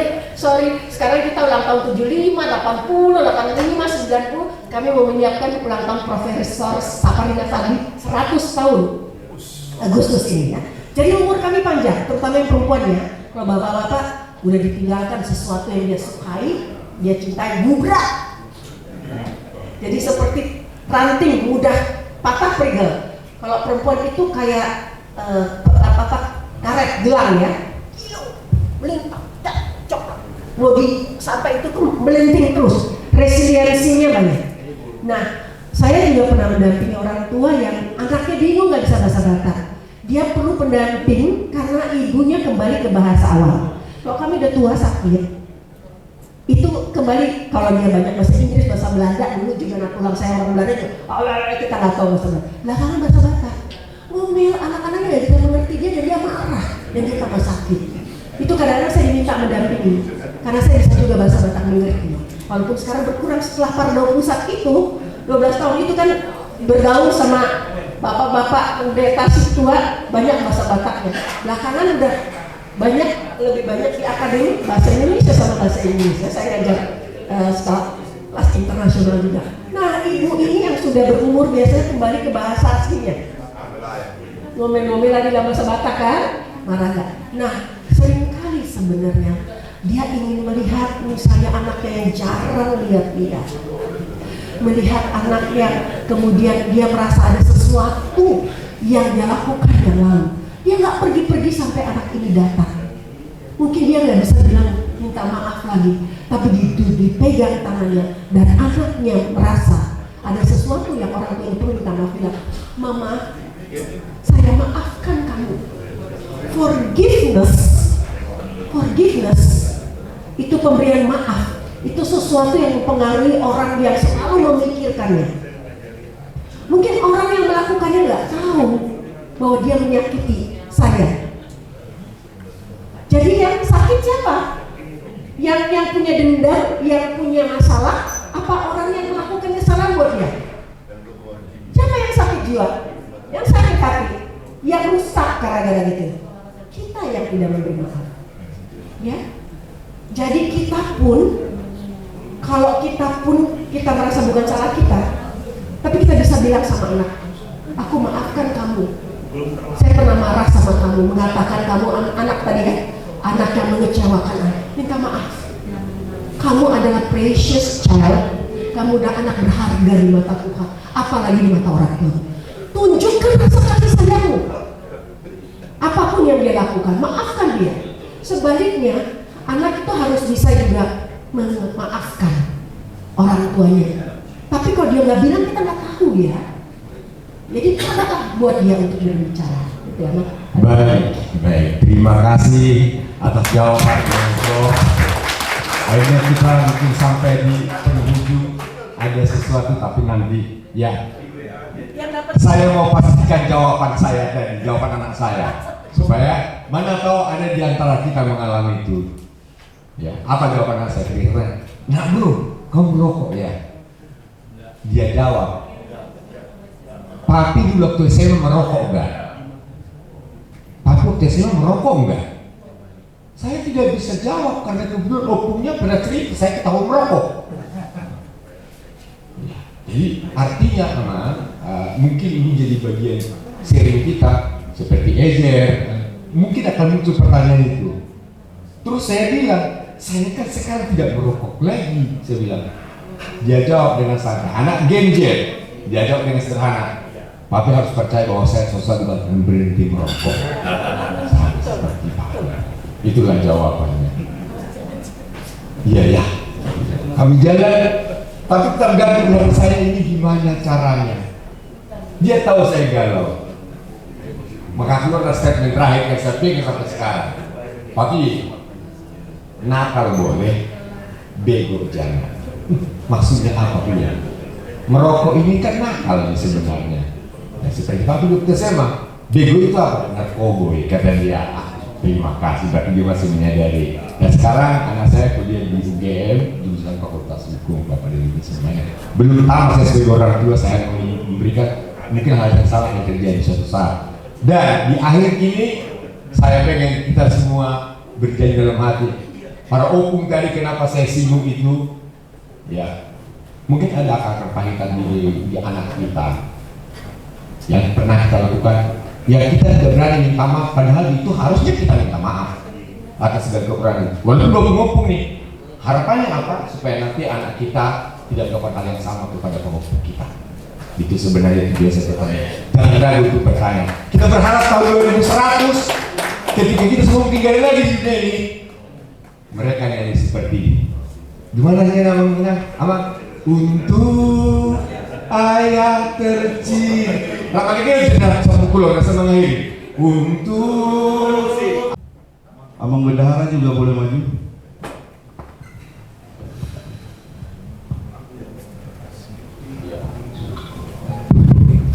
molor setengah jam nggak apa-apa lah, yang penting asik. Terima kasih kami mengucapkan dari panitia kepada Inang Prof. Semua yang disampaikan tadi kalau istilah ini daging semua, bahkan sepertinya kurang ya Bang dan lain semua ya. Berarti akan ada pemanggilan berikutnya kepada Inang. Siap-siap ya Inang ya, ready Inang ya.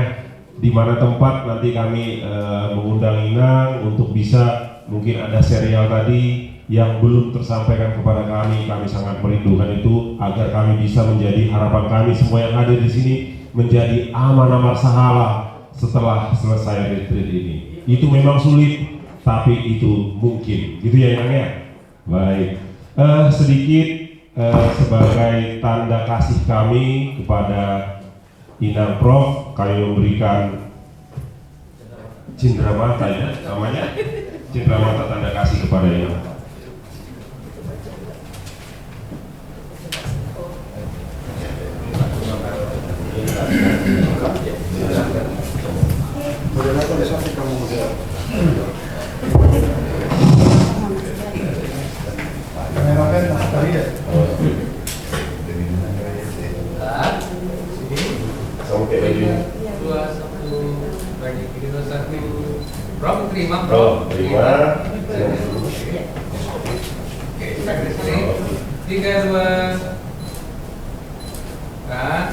Video 3, 2, 1. Oke. Terima kasih buat semua penonton yang lagi Bapak.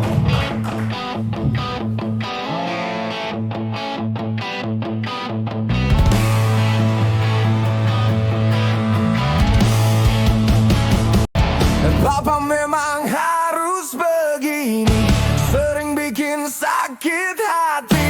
Bapak nggak pulang, baby. Bapak nggak bawa uang, baby.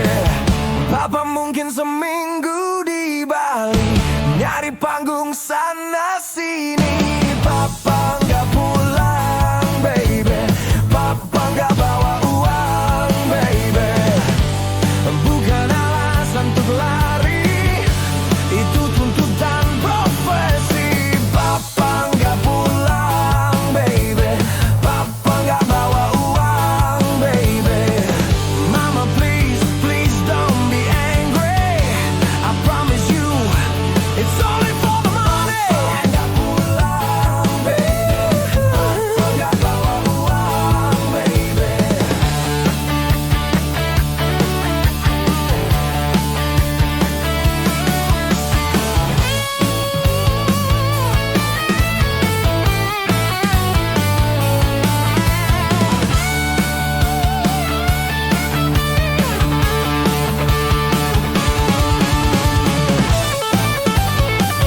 ala pesan ni Amang Dumoli tiki bagian sisi terakhir. Jadi kami sebagai panitia punya tanggung jawab moral untuk melanjutkan. Jadi Amang alung do naik si isiota ima daftar nama tim perumus terkait rencana koperasi ya Merah Putih yang disampaikan Amang Dumoli. Sudah disiapkan panitia di sini kalau berkenan mengisi 5 orang masing-masing kuliah. Nak peso doko kami alai mama siatusak kita di sini. Unang asal mengisi guarian ya mang. Moloon sifatnya untuk tim perumus pematusi yang punya kira-kira visi misi lah ya. Nah tarboy ma adong hubungan atau keuangan dot visi misi di koperasi. Jadi mulai boto Amang kira-kira dihuriat tak yang punya kompetensi. Nak boleh kok pengurus sama. Ya, tapi kita punya kompetensi, dia tahu Amang ini memang ahlinya di situ, boleh isi Amang mak iso. Alai harap rohana misian na di Mekuladong masa ada pengurus pinomat. Kata Amang kata sadok kesinambungan di komunikasi itu pengurus berikutnya. Jadi mulai kepada kami yang nonon, bangidu kami yang menginang, Amang saat tadi asa diisi maguari, telepon dan dalam kurung. Madong sada dua memang tekinatuari upang itu kami mengisi alai naso lengkap raptai simak sebelum mulai kita siang tempaton. Orang do memang kurang lebih nanek nahur pesaran kami. Mau wakil teh. Mola teh mak jumolo orang semua pasar time atau ketua panitia. Harus mau lihat kami dari panitia di sini ada Amang Dokter, Amang Sigiro, ada Amang Raja Guguk, ada Amang Silaban, ada Pardede, ada Bendahara, Papahan, Au Siregar, Dong aku, Siang Poso, 20 tahun yang lalu gitu ya, berteman. Iya, dari Romangun, Amang Sintu habis tok Datubara, dan Amang calon Sintu Siregar. Mangido maaf Morwadok. Selama 3 hari mungkin kita sukacita, tapi kalaupun ada yang kurang berkenan bagi Amang dan Laya semua, kami mohon maaf. Kami ucapkan terima kasih juga kepada Inang Kabit yang sudah meluangkan waktunya. Terima kasih Inang Theodor. Begitu juga rombongan dari istri, kemarin ada Amang Preses, Inang Preses, ada Amang Puji, semua hadir. Lai Heri, Tobing, terima kasih Kairos, tim semua dan peserta yang hadir saat ini mungkin tinggal setengah sudah pulang kemarin dan izin kepada kami semua berkontribusi untuk acara kita. Dan kemarin games mungkin ini akan bagian dari cerita kita nanti ke depan gitu ya. Tapi ya itulah saya berapa kali disuruh dan ditugaskan oleh Amang Preses menjadi ketua FPS, puji Tuhan tahun 2024 ya. 2025 puji Tuhan sukses. Kemudian menjadi koordinator acara di kepanitiaan Natal juga puji Tuhan baru pertama kali sejarahnya kita buat orkestranya di situ ya, dan banyak yang memuji bahkan sampai Amang Dumoli kemarin sempat mention juga, Amang Effendi Simbolon juga mention untuk terus diberdayakan dan terus dilangsungkan kepada kepengurusan nanti ya, untuk apa yang sudah kita mulai, apa yang sudah kita buat standar, mungkin standarnya di sini ya. Nanti harapan kami kepengurusan AMA ini bisa lebih tinggi lagi gitu ya. Kan gitu ya, hari ini tentunya lebih baik dari hari kemarin, hari esok lebih baik dari hari ini. Oke, kemudian ada tugas-tugas juga tadi kemarin dipesankan oleh Abang Sekdis juga kepada kita terkait kepanitiaan 165 tahun ini. Tugas dari kita semua harus bisa mengerahkan massa di tanggal 18 Oktober. Kemudian ada juga kegiatan-kegiatan lain yang akan menyangkut AMA, nanti ada transformasi juga.